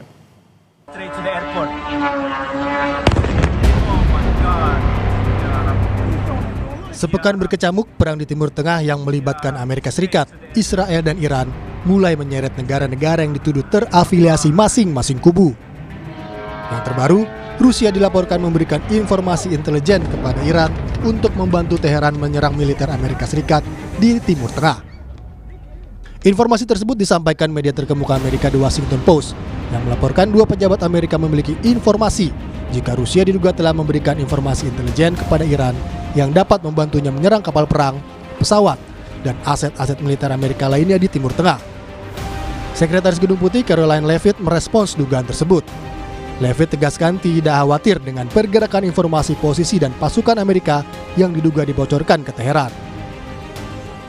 Is that it clearly is not making a difference with respect to the military operations in Iran because we are completely decimating them. As I said earlier, we've taken out nearly 30 of their ships. Their navy has been deemed combat ineffective. 90% reduction in ballistic missile retaliatory strikes against the United States and our Gulf Arab and partners in the region. So of course, we are achieving the military objectives of this operation, and that is going to continue because the United States military is the best and most lethal fighting force in the world. Presiden Amerika Serikat Donald Trump juga menegaskan jika Amerika telah menghancurkan Iran. Sementara disinggung soal keterlibatan Rusia terhadap serangan Iran, Trump bilang itu pertanyaan yang bodoh. Their army is gone. They're just about, look, their navy is gone. Their communications are gone. Their leaders are gone. 2 sets of their leaders are gone. They're down to their 3rd set. It sounds like the Russians are helping Iran target and attack Americans now. That's an easy problem compared to what we're doing here. But can I be honest? It's just, I have a lot of respect for you.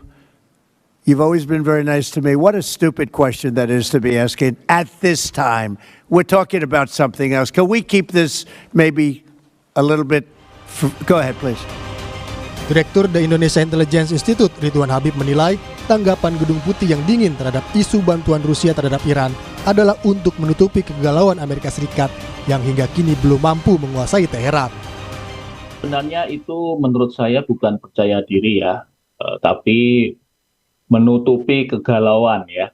Karena memang mereka ini benar-benar kerepotan. Asesmen dari CIA dan intelijen Mossad berharap setelah wafatnya Syahid Ayatullah Ali Khamenei, mereka bisa langsung menggulingkan pemerintahan dan menguasai Iran. Tetapi ini sudah 7 hari dan serangan masih terus berlangsung dari kubu Iran. Memasuki pekan kedua, perang di Timur Tengah belum menunjukkan tanda-tanda mereda. Selain adu kuat pasukan tempur dan senjata, kekuatan intelijen pun diuji dalam konflik ini. Tim Liputan, Kompas TV.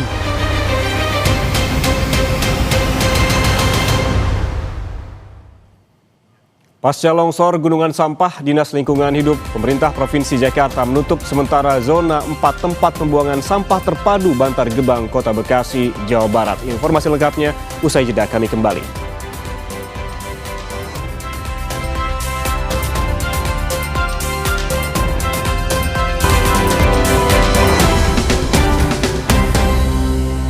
Saudara, pasca longsor gunungan sampah, Dinas Lingkungan Hidup Pemprov Jakarta akan menutup sementara zona 4 tempat pembuangan sampah terpadu Bantar Gebang, Kota Bekasi, Jawa Barat, dan akan mengoperasikan TPST di Rorotan, Jakarta Utara.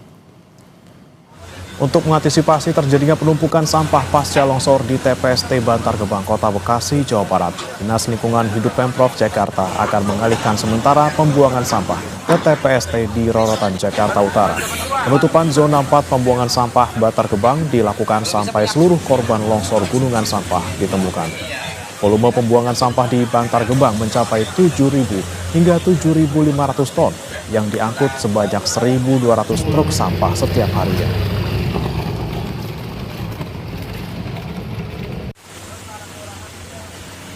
Kita sedang berupaya juga membuka titik buang baru yang mudah-mudahan memang bisa mengantisipasi terjadinya penumpukan sampah di Jakarta. Ini sedang kita upayakan dan mudah-mudahan besok juga RDF Rorotan sudah bisa beroperasi walaupun memang kapasitasnya belum penuh karena memang kita juga masih menjaga terhadap truk-truk sampah yang akan buang ke RDF Rorotan tersebut. yang ditutup hanya jam 4 karena sudah melakukan evakuasi.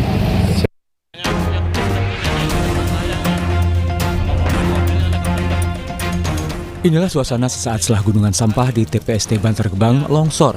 Beberapa truk sampah tertimbun longsoran sampah. Ketinggian gunung sampah di TPST Bantar Gebang saat ini diperkirakan telah mencapai 40 meter. Kini proses evakuasi korban tertimbun terus berlangsung hingga Minggu malam. Hingga pukul 9, 4 jenazah telah ditemukan tim SAR, sementara 2 orang selamat. Para korban rata-rata adalah sopir truk sampah dan pemilik warung di sekitar TKP. Jenazah terakhir Pak, korban terakhir? Jenazah terakhir ditemukan tadi di dekat kendaraannya. Di bagian kemudi Pak ya berarti ya? Iya. Bukan sopir truk atau gimana Pak? Iya, kemungkinan besar adalah pengemudi kendaraan. Sementara data yang ada di kami 4 orang. Meninggal semua Pak? 4 orang meninggal.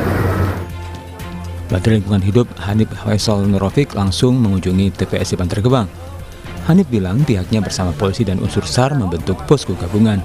Menteri Lingkungan Hidup menegaskan harus ada pihak yang bertanggung jawab atas kejadian ini.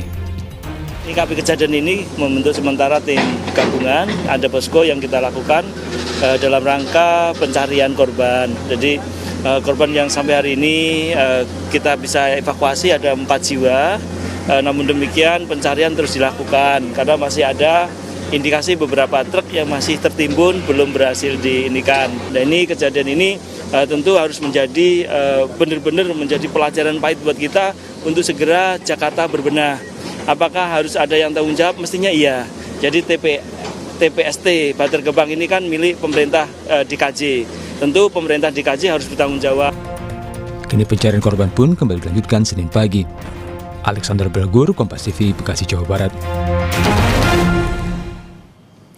BPJS Ketenagakerjaan terus mendorong perluasan perlindungan jaminan sosial bagi pekerja di sektor informal. Hal ini dilakukan melalui kolaborasi dengan komunitas masyarakat seperti di lingkungan masjid dan pengurus di lingkungan RT RW. BPJS Ketenagakerjaan terus mendorong perluasan perlindungan jaminan sosial bagi pekerja di sektor informal untuk menjangkau pekerja sektor informal agar terlindungi dalam program jaminan sosial ketenagakerjaan. Salah satu upaya yang dilakukan yaitu dengan melakukan sosialisasi dan pendekatan langsung ke masyarakat melalui kanal-kanal komunitas. Bukti konkret gerakan sadar jaminan sosial ketenagakerjaan dipelopori dengan pendaftaran dan penyerahan kartu peserta di lingkungan Masjid Al-Akbar Era Mas 2000 Pulau Gebang, Jakarta Timur. Direktur Utama BPJS Ketenagakerjaan Saiful Hidayat mengatakan, pendekatan melalui DKM dan pengurus RT RW diharapkan mempermudah pekerja informal mengakses layanan tanpa harus datang ke kantor cabang BPJS Ketenagakerjaan. Bahwa undang-undang minta kami, khususnya BPJS Ketenagakerjaan, segera mewujudkan universal coverage. Dan tadi juga disampaikan oleh Direktur Kepesertaan bahwa masih banyaknya pekerja informal yang belum menjadi peserta dan belum terlindungi dari jaminan sosial ketenagakerjaan. Oleh karena itu saya sendiri terutama melihat kita harus hadir di tengah-tengah masyarakat, di mana titik-titik simpul masyarakat yang paling ujung, agar kita bisa segera hadir menjemput bola, khususnya untuk bisa kita mengajak para peserta informal untuk bergabung di dalam BPJS Ketenagakerjaan ini. Maka saya melihat titik terujung kita adalah di RT, RW, dan tempat-tempat ibadah. Gerakan sadar jaminan sosial ketenagakerjaan ini merupakan wujud nyata negara hadir untuk melindungi pekerja dari resiko. Program ini disambut positif oleh pengurus Masjid Al-Akbar Era Mas 2000 dan masyarakat di lingkungan sekitarnya. Nah, ini sosialisasi ini menurut saya sangat baik sekali ya, karena selama ini kan kami belum paham. Ternyata iurannya pun sangat terjangkau, tetapi manfaat yang diperoleh bagi kita itu sangat luar biasa. Misal tadi 42 juta itu ada untuk yang kecelakaan sakit. Tapi kalau misalnya untuk yang sakit, tapi untuk kecelakaan itu kan lebih besar dari itu, dan itu yang kami tidak tahu. Alhamdulillah dengan adanya sosialisasi seperti ini, saya kira ini bisa dipahami oleh masyarakat, apalagi kami yang menjadi tempat berkumpulnya masyarakat ya. Jadi ini kita bisa sampaikan juga pada masyarakat sekitar, pada jamaah yang ada di sini. Mudah-mudahan mereka juga menjadi tertarik, dan tentunya ini menjadi program nasional yang dicanangkan oleh pemerintah, oleh BPJS Ketenagakerjaan ini bisa tercapai dengan baik.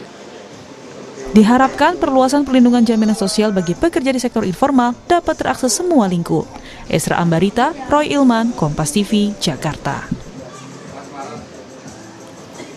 Menteri Keuangan Purbaya Yudi Sadewa membuka kemungkinan soal adanya penyesuaian harga bahan bakar minyak subsidi jika harga minyak dunia terus melonjak dan APBN tidak sanggup lagi menanggungnya. Selain itu, Purbaya juga menyinggung soal kemungkinan pangkas dana MBG. Usai jeda, Kompas Bisnis akan membahasnya.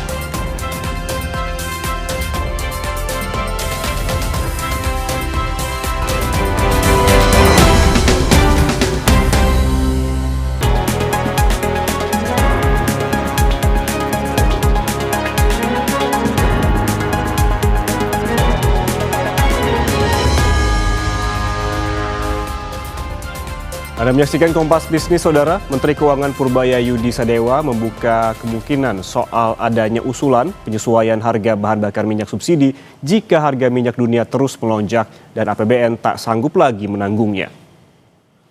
Purbaya menjelaskan pemerintah telah menyiapkan berbagai skenario kenaikan harga minyak dunia. Pemerintah menghitung jika harga minyak rata-rata menyentuh $92 Amerika per barel, maka defisit anggaran berpotensi meningkat signifikan mencapai 3,6 hingga 3,7% dari PDB. Untuk mengantisipasi pelebaran defisit, pemerintah menyiapkan sejumlah opsi, misalnya dengan melakukan penyesuaian APBN dengan memangkas anggaran yang tak esensial. Penghematan tersebut dapat dilakukan untuk sejumlah pos, misalnya program makan bergizi gratis ataupun anggaran pembangunan infrastruktur di Kementerian Pekerjaan Umum. Namun jika tekanan terhadap APBN sudah terlalu besar, maka Purbaya tak menutup kemungkinan untuk membagi beban tersebut dengan masyarakat yang berarti ada potensi kenaikan harga BBM bersubsidi. Tapi yang jelas kita udah eksersis sampai kalau harga minyak naik ke $92 per barrel, apa dampaknya ke defisit. Kalau nggak diapain, defisit kita naik ke 3,6% kalau nggak salah dari PDB. Itu kalau kita nggak ngapa-ngapain. Tapi kan biasanya kita bisa melakukan langkah-langkah penyesuaian sehingga kita bisa menjaga tetap di bawah 3%. Kalau emang anggarannya nggak kuat sekali, nggak ada jalan lain ya kita share dengan masyarakat sebagian. Artinya ada kenaikan BBM kalau memang harganya tinggi sekali dan anggarannya udah nggak tahan lagi. Ada kemungkinan ada anggaran MBG yang diajukan adalah yang nggak terlalu penting, tapi yang untuk makanan kita nggak akan ganggu sama sekali dan kita akan dukung supaya optimal. Dan ini bukan berarti saya akan motong MBG, enggak, tapi ini kan potensi mana yang dipotong. Misalnya lagi PU, ada belanja-belanja yang bisa digeser ke tahun depan untuk bangun apa macam-macam program yang mereka punya. Sejak serangan AS Israel pada 28 Februari lalu disusul ditutupnya Selat Hormuz, harga minyak mentah Brent ini terpantau terus naik. Pada penutupan perdagangan 2 Maret, harga minyak melonjak ke $77,74 AS per barel. Harga minyak mentah Brent melampaui angka psikologis pada 3 Maret tembus $81,40 per barel dan menyentuh $85,41 AS pada 5 Maret. Kenaikan harga minyak kian tak terbendung menembus level $92,69 per barel pada penutupan perdagangan Jumat pekan lalu. Sementara kenaikan juga terjadi pada minyak mentah WTI. Pada penutupan perdagangan awal pekan, harga berada di level $71 per barel. Harga terus naik hingga menyentuh $74 per barel pada 3 dan 4 Maret. Kenaikan harga makin meroket pada 5 dan 6 Maret, masing-masing ditutup di harga $81 dan $90,90 AS per barel. Sementara itu, Saudara, sejumlah ekonom bertemu dengan Wakil Presiden ke-10 dan ke-12 Yusuf Kala di Jakarta untuk membahas dampak dari konflik di Timur Tengah terhadap ekonomi Indonesia. Dalam diskusi ini dibahas, pemerintah perlu menentukan prioritas belanja negara agar ekonomi nasional tetap stabil di tengah ketidakpastian global. Pertemuan antara sejumlah ekonom dan Yusuf Kala ini membahas berbagai tantangan ekonomi nasional termasuk dampak dari konflik global yang berpotensi menekan perekonomian Indonesia. Yusuf Kala menyebut kondisi ekonomi saat ini dipengaruhi oleh faktor global, warisan kebijakan masa lalu, serta kebijakan pemerintah saat ini.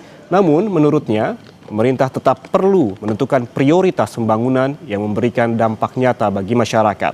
Selain itu, JK juga menekankan pemerintah sebaiknya memprioritaskan program yang produktif untuk memperbaiki hidup masyarakat. Tapi intinya sederhana.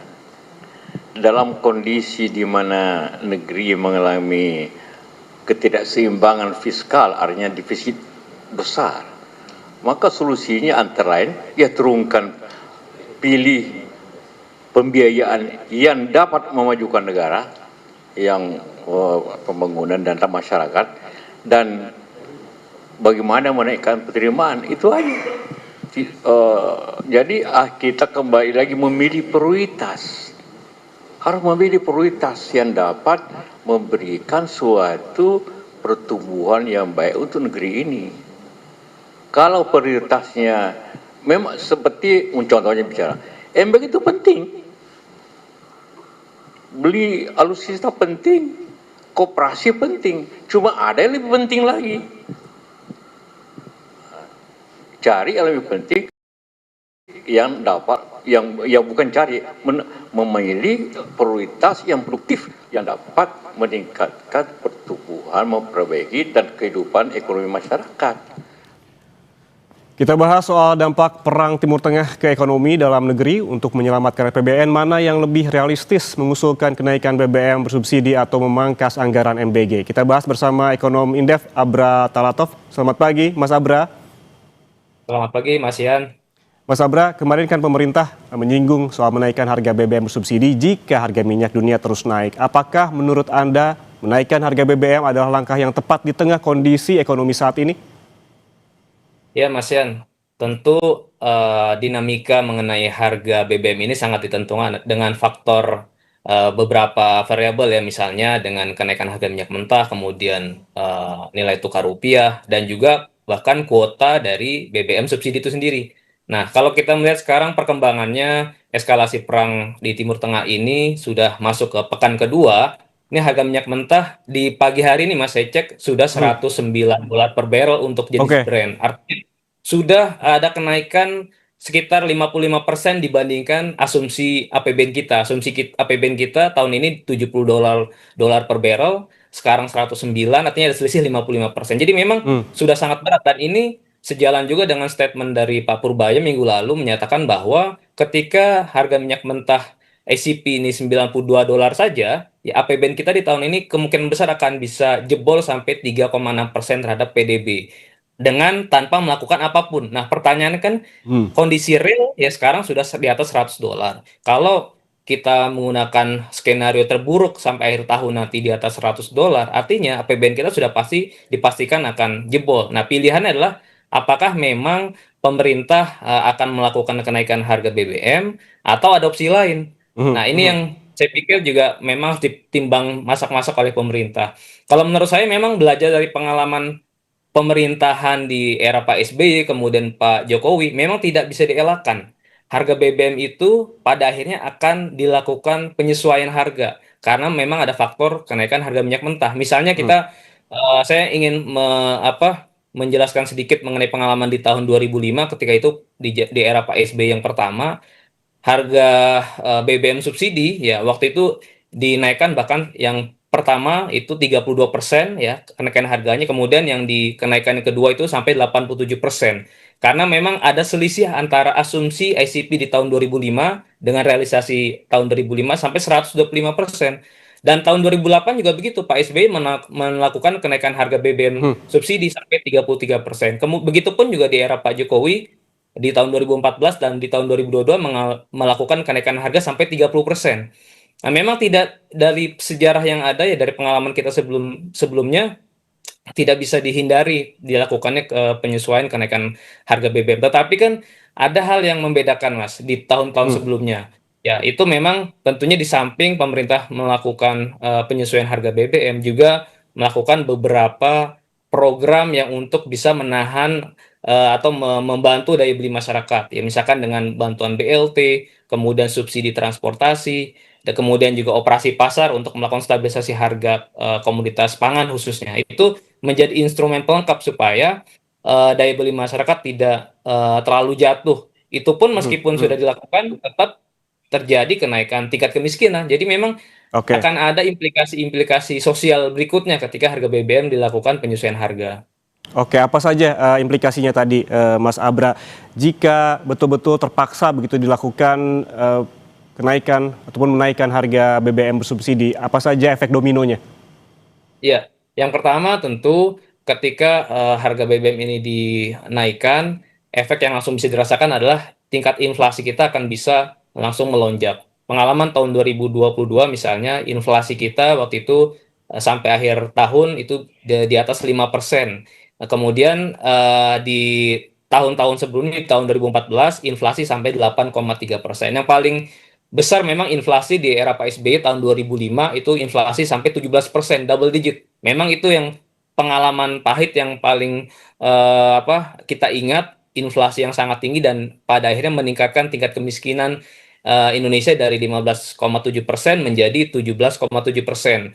Pukulan telak lah untuk ekonomi kita. Kemudian ketika inflasi ini melonjak tinggi, tentunya ini juga berdampak langsung terhadap konsumsi rumah tangga, di mana konsumsi rumah tangga ini ya menjadi andalan pertumbuhan ekonomi kita. Artinya ekses berikutnya adalah target pertumbuhan ekonomi kita di tahun ini 5,4%, kemungkinan besar juga akan meleset.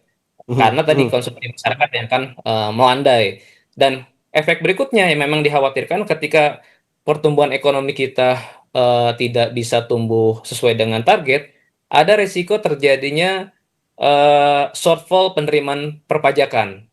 Nah, artinya kan tadi di sisi lain kita ingin mengurangi belanja agar defisitnya tidak jebol, tetapi nanti punya implikasi dari sisi penerimaan, ada kemungkinan penerimaan pajak kita tidak mencapai target. Sehingga ya pada akhirnya secara net nanti defisit fiskal kita juga bisa mengalami tekanan. Memang ini harus cermat betul mempertimbangkan antara sisi belanja dan juga implikasi terhadap sisi penerimaan negara. Nah, oleh karena itu memang ada opsi lain yang perlu dipertimbangkan pemerintah, yaitu melakukan efisiensi belanja non esensial, ya, termasuk juga menyisir kembali belanja di masing-masing kementerian lembaga mana yang masih dimungkinkan untuk dilakukan pemangkasan di tahun ini. Kemudian yang kedua juga selain efisiensi, realokasi anggaran. Nah, Pak Purbaya kan sudah menyampaikan wacana juga, jika memang APBN kita betul-betul tidak mampu lagi menahan adanya shock ya terhadap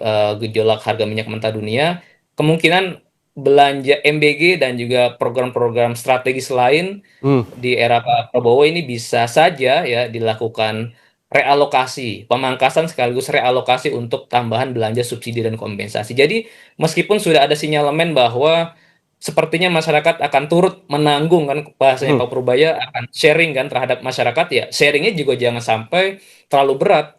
Jadi juga ada limitasi sharing yang harus dibebankan ke masyarakat. Sisanya memang sebisa mungkin negara bisa mengabsorb ataupun menanggung dari lonjakan harga minyak tadi. Oke, ada beberapa langkah yang bisa dilakukan oleh pemerintah terkait hal ini, terutama terkait efisiensi, juga ada pemangkasan dan juga realokasi. Dan pertanyaannya kemudian, mana yang lebih realistis, mengusulkan kenaikan BBM subsidi atau memangkas anggaran MBG? Namun jangan dijawab dulu, Mas Abra, tetaplah bersama kami di Kompas Bisnis.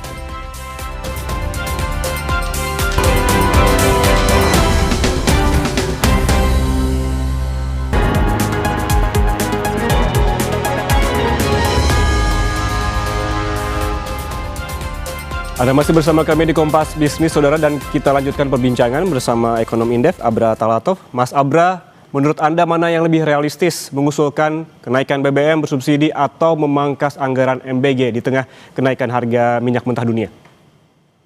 Ya Mas, saya melihat bahwa ini sepertinya akan ada tahapan-tahapan penyesuaian kebijakan ya Mas. Yang pertama memang pemerintah tentu perlu melihat dari sisi pos belanja yang lain, ya termasuk dalam hal ini adalah MBG, untuk dilakukan realokasi tambahan subsidi dan kompensasi energi. Karena memang dari pos belanja-belanja yang lain yang paling memungkinkan di pangkas ataupun direalokasi adalah dari belanja MBG dan juga termasuk belanja barang dari kementerian lembaga yang lain.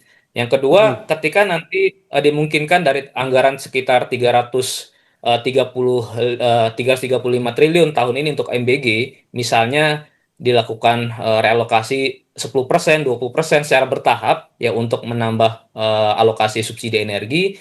Kemudian nanti pada akhirnya harga minyak mentah masih akan terus meningkat ya di atas $120 misalnya. Itu nanti baru opsi yang kedua, yaitu dengan melakukan penyesuaian harga. Jadi saya melihat penyesuaian harga BBM itu menjadi langkah terakhir, Mas. Langkah yang paling awal itu dilakukan tadi efisiensi dan realokasi. Yang kedua juga tidak kalah penting adalah melakukan pengendalian distribusi BBM subsidi. Karena tahun ini kan untuk kuota BBM subsidi jenis Pertalite itu sekitar 29 juta kiloliter, kemudian untuk solar 18,6 juta kiloliter. Itu kalau misalnya nanti distribusinya tidak mampu dikendalikan dan terjadi pertama shifting dari konsumen BBM non subsidi ke subsidi, kemudian terjadi kebocoran ataupun penimbunan, nah itu juga bisa memunculkan resiko lain. Jadi artinya juga yang hal kedua yang penting adalah pengendalian dan mempercepat ya mekanisme distribusi BBM itu menjadi tertutup ataupun targeted, tidak terbuka lagi seperti sekarang, agar betul-betul masyarakat bawah dan kelas menengah bawah itu yang berhak mengakses BBM subsidi. Nah, selanjutnya ketika itu sudah dilakukan, baru pemerintah punya opsi untuk melakukan penyesuaian harga BBM subsidi. Jadi betul-betul jangan sampai masyarakat bawah ini terkena pukulan yang berat, Mas, dari adanya gejolak kenaikan harga BBM global. Oke, tadi soal realokasi anggaran MBG kan Mas Abra bilang pelan-pelan gitu, biasa 10% terlebih dahulu, kemudian dinaikkan ke 20%. Kalau kita lihat hitung-hitungannya bagaimana sih jika anggaran MBG ini direalokasi lebih detailnya, Mas? Ya sebetulnya kan alokasi belanja subsidi energi tahun ini 210 triliun ya, Mas. Artinya misalkan dengan alokasi MBG 330 triliun, ya kita bisa hemat 10% misalnya. Itu ada tambahan sekitar 33 triliun. Ya masih belum cukup adanya potensi tambahan subsidi, tapi itu paling tidak bisa menjadi langkah antisipasi pemerintah ketika nanti memang ada urgensi untuk menambah subsidi energi, itu dari pos mana saja. Nah, MBG ini menjadi salah satu, saya katakan salah satu, bukan satu-satunya, salah satu pos yang dimungkinkan ya untuk dilakukannya realokasi. Yang kedua juga ada sebetulnya peluang menggunakan dana SAL, sisa anggaran lebih pemerintah yang tidak terpakai, yang tahun lalu kan sudah diinjeksi 200 triliun ke sistem perbankan kita oleh Pak Purbaya, dan tahun ini rencananya ada tambahan 100 triliun. Itu juga dana SAL dimungkinkan juga, Mas, untuk dimanfaatkan untuk menambah subsidi kompensasi energi. Jadi memang pemerintah masih ada ruang juga untuk melakukan otak-atik APBN kita agar tidak langsung tiba-tiba harga BBM dilakukan penyesuaian. Oke, kalau saya garis bawahi, artinya menurut Anda ini pemerintah harus mulai mengotak-atik skala prioritas belanja begitu ya, agar tidak tekor. Selain MBG juga Menteri Keuangan kemarin menyinggung soal belanja infrastruktur tuh, Mas. Iya, betul. Jadi pertama yang harus dilakukan pemerintah memang melakukan adjustment ulang ya. Bahkan kalau dalam kondisi ini dianggap sudah darurat, sebetulnya ya pemerintah bisa mempertimbangkan untuk melakukan APBN perubahan atau revisi APBN seperti yang dilakukan di tahun-tahun sebelumnya gitu. Bahkan kan di era pandemi COVID-19 di tahun 2020 pemerintah mengeluarkan Perpres nomor 72 tahun 2020 yang kemudian menjadi Undang-Undang nomor 2 tahun 2020 yang memperbolehkan defisit fiskal kita lebih dari 3% terhadap GDP pada 3 tahun ya, dari 2021 sampai 2023. Waktu itu memang kondisinya ada kedaruratan karena adanya pandemi COVID, adanya kebutuhan belanja yang besar, adanya resiko penerimaan pajak yang rendah, sehingga dikeluarkanlah Perpres ataupun Undang-Undang Keuangan Negara tadi. Jadi itu barangkali juga bisa menjadi opsi terakhir yang akan disepakati oleh pemerintah dengan DPR, tetapi lagi-lagi itu pun memiliki resiko tersendiri. Ketika pemerintah nanti mengambil opsi melakukan pelebaran defisit ya dengan mengeluarkan Perpres tadi, itu nanti juga investor dan juga lembaga pemerintah akan melihat resikonya buat kita. Karena kondisi sekarang saja dengan defisit kita dijaga maksimal 3% terhadap PDB, beberapa lembaga sudah menyoroti mengenai ketahanan fiskal kita. Dilihat dari indikator penerimaan perpajakan kita yang rendah dan juga resiko utang pemerintah yang dikhawatirkan tidak stabil gitu. Nah, oleh karena itu memang pemerintah harus sangat hati-hati sekali untuk melakukan manuver fiskal di tahun 2026 ini. Oke, Mas Abra, jika memang langkah efisiensi dan juga realokasi ini diambil begitu, langkah awalnya tuh harus dimulai dari mana dulu? Apakah dari evaluasi program dan juga spending review agar anggaran ini fokus pada program dengan dampak ekonomi besar dan juga mendorong produktivitas begitu? Iya, betul. Jadi saya melihat bahwa pemerintah perlu kembali melakukan presiden ya memanggil seluruh menteri-menteri untuk bisa mengidentifikasi lagi belanja mana di masing-masing kementerian lembaga yang dimungkinkan untuk ditunda ya ataupun dibatalkan di anggaran tahun ini. Nah, jadi masing-masing kementerian lembaga dulu tuh melakukan usulan adanya efisiensi. Nah, kemudian di sisi lain yang menjadi kewenangan presiden misalnya dalam program MBG itu ditetapkan kira-kira ada skenario penghematan ataupun realokasi berapa persen, 10% kah bahkan sampai 50%. Dan ketika terjadi realokasi belanja MBG tadi kan artinya ada konsekuensi, target tidak akan tercapai sesuai dengan yang disasar pemerintah di tahun ini. Jadi baik itu jumlah penerimanya maupun target jumlah SPPG-nya itu. Yang kemudian yang kedua juga barangkali juga pemerintah bisa mulai melakukan review bahwa untuk MBG ini memang diprioritaskan untuk siswa yang tidak mampu, paling tidak di desil 1 sampai desil 6 gitu, dari keluarga yang tidak mampu ataupun kelas menengah bawah. Jadi tidak dipukul rata untuk seluruh siswa. Nah, kemudian berikutnya ketika sudah dilakukan penyisiran efisiensi belanja kementerian lembaga, ya pemerintah baru melakukan prediksi atau proyeksi ulang mengenai target penerimaan negara, karena kan tadi adanya resiko penerimaan pajak yang juga akan terpukul. Jadi dua, dari sisi belanja dan dari sisi proyeksi ulang terhadap penerimaan negara. Nah, baru dari situ kita kelihatan defisitnya kira-kira apakah masih akan berpotensi tembus 3% terhadap PDB atau masih di bawah 3%. Nah, baru opsi terakhir, worst scenario, ketika harga minyak mentah betul-betul tidak bisa dikendalikan, bahkan tembus lebih dari $150 per barrel. Nah, kira-kira apa langkah yang lain yang akan dilakukan pemerintah? Tadi ketika sudah dilakukan hal-hal penghematan dan relokasi, ternyata masih tidak cukup, maka barangkali ya tadi mengeluarkan Perpres ataupun Undang-Undang Keuangan Negara yang memperbolehkan defisit lebih dari 3% sampai level tertentu, misalnya 4 atau 5%, dengan adanya kesepakatan politik antara eksekutif dengan parlemen, itu bisa dilakukan sebagai jalan terakhir, Mas. Jadi melebarkan defisit ini menjadi worst scenario, tapi ada bisa digarisbawahi terkait skala prioritas begitu ya, melihat dulu KL begitu, kementerian dan juga lembaga melihat belanja yang bisa ditunda atau juga dibatalkan, dan juga review MBG yang memungkinkan bagi prioritas siswa yang miskin begitu. Terima kasih Ekonom Indef Abra Talatov atas waktunya bersama kami di Kompas Bisnis. Sehat selalu. Terima kasih, Mas Yan. Saudara, jangan kemana-mana karena Sapa Indonesia Pagi akan kembali dengan informasi 4 orang ditemukan meninggal, 2 orang selamat dalam longsor di TPST Bantar Gebang, Bekasi, Jawa Barat. Pencarian korban lainnya kembali dilanjutkan Senin pagi ini. Informasi terkini dari Bantar Gebang usai jeda. Kami kembali.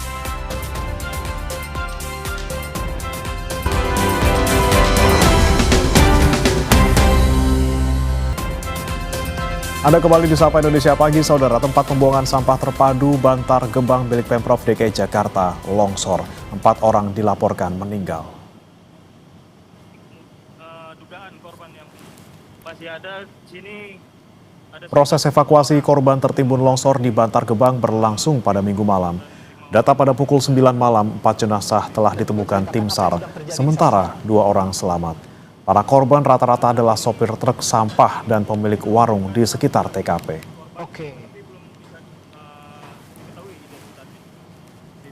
Ada 1 korban lagi. Oke, ada 1 korban lagi yang saat ini juga sudah diketahui. Jenazah terakhir, Pak, korban terakhir. Jenazah terakhir ditemukan tadi di dekat kendaraannya. Di bagian kemudi, Pak, ya, berarti ya? Iya. Dugaan sopir truk atau gimana, Pak? Iya, kemungkinan besar adalah pengemudi kendaraan. Sementara data yang ada di kami 4 orang. Meninggal semua, Pak? 4 orang meninggal. Proses pencarian korban longsor tempat pengolahan sampah terpadu atau TPST Bantar Gebang, kita akan tanyakan ke jurnalis Kompas TV Edwin Chan dan juru kamera Denny Yosua di Bekasi, Jawa Barat.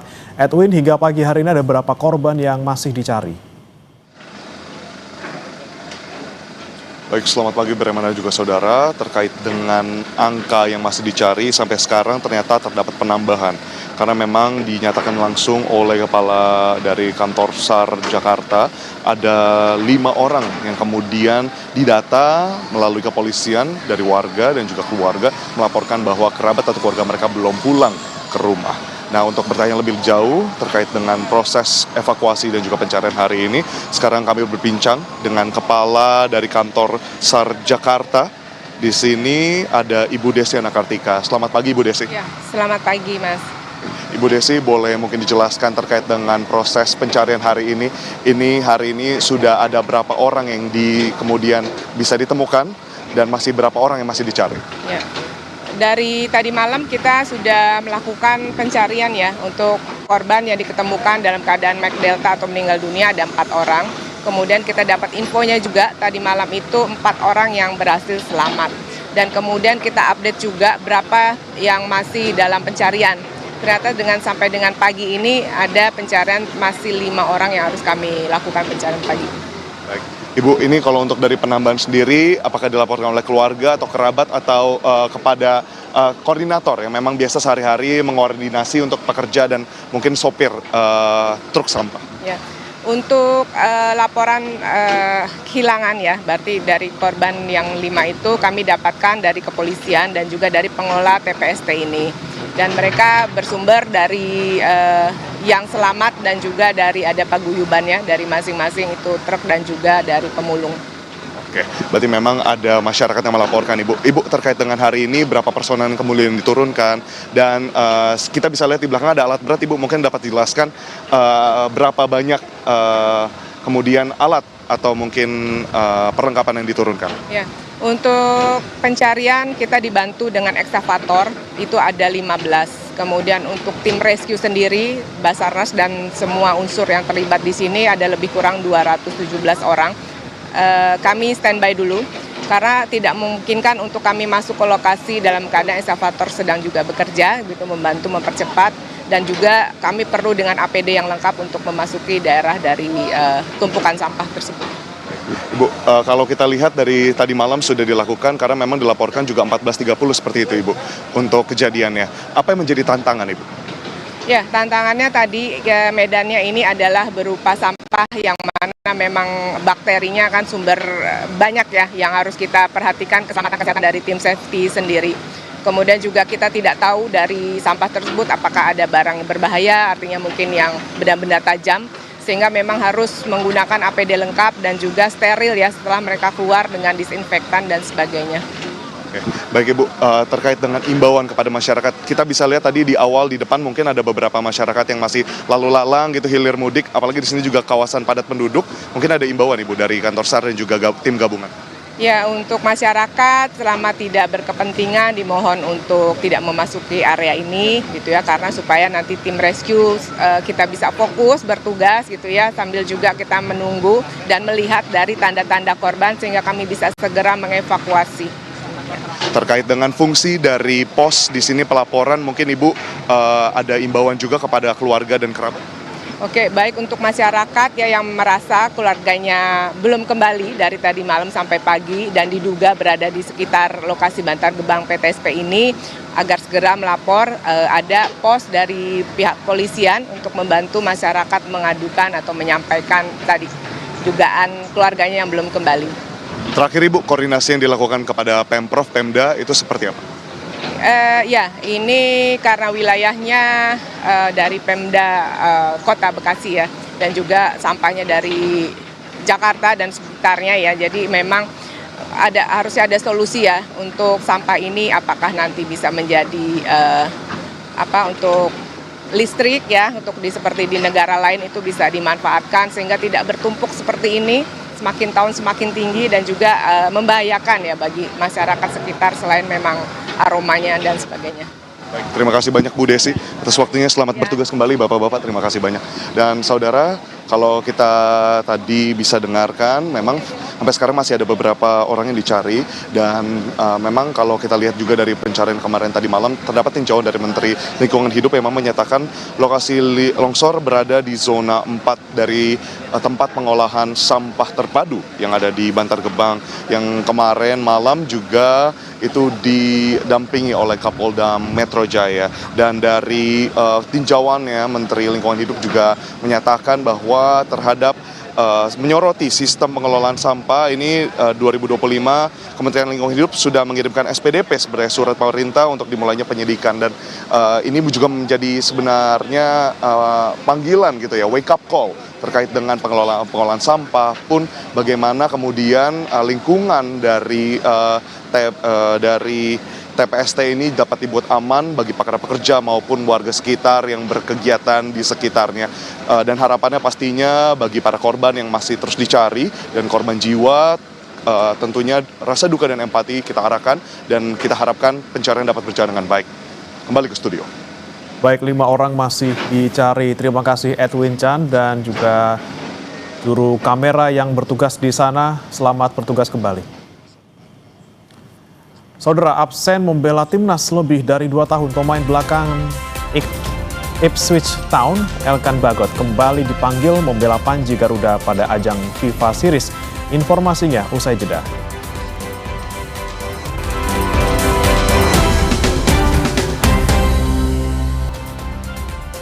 Memasuki paruh terakhir di Sapa Indonesia Pagi, ada informasi dari Timnas Indonesia yang akan melakoni ajang FIFA Series pada akhir Maret 2026. Elkan Bagot kembali dipanggil memperkuat timnas oleh pelatih John Hartman.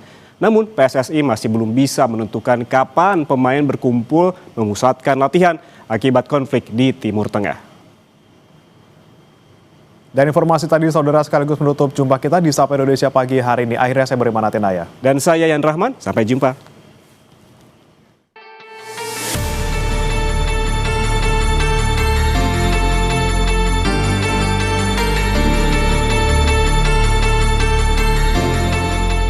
Ajang FIFA Series semakin dekat. Diam-diam pelatih timnas John Hartman mulai menyiapkan pasukannya. Bek Elkan Bagot dipastikan akan membela skuad Garuda di ajang FIFA Series. Ketua Badan Tim Nasional Sumarji membenarkan kabar tersebut. Melalui pesan singkat kepada Kompas TV, Sumarji mengonfirmasi pemanggilan pemain Ipswich Town ini untuk ajang FIFA Series. Elkan Bagot terakhir kali berseragam timnas pada Piala Asia kontra Australia 28 Januari 2024 lalu. Meski waktu pelaksanaan FIFA Series semakin dekat, namun PSSI masih belum dapat memastikan kapan pemain berkumpul dan melakukan pemusatan latihan.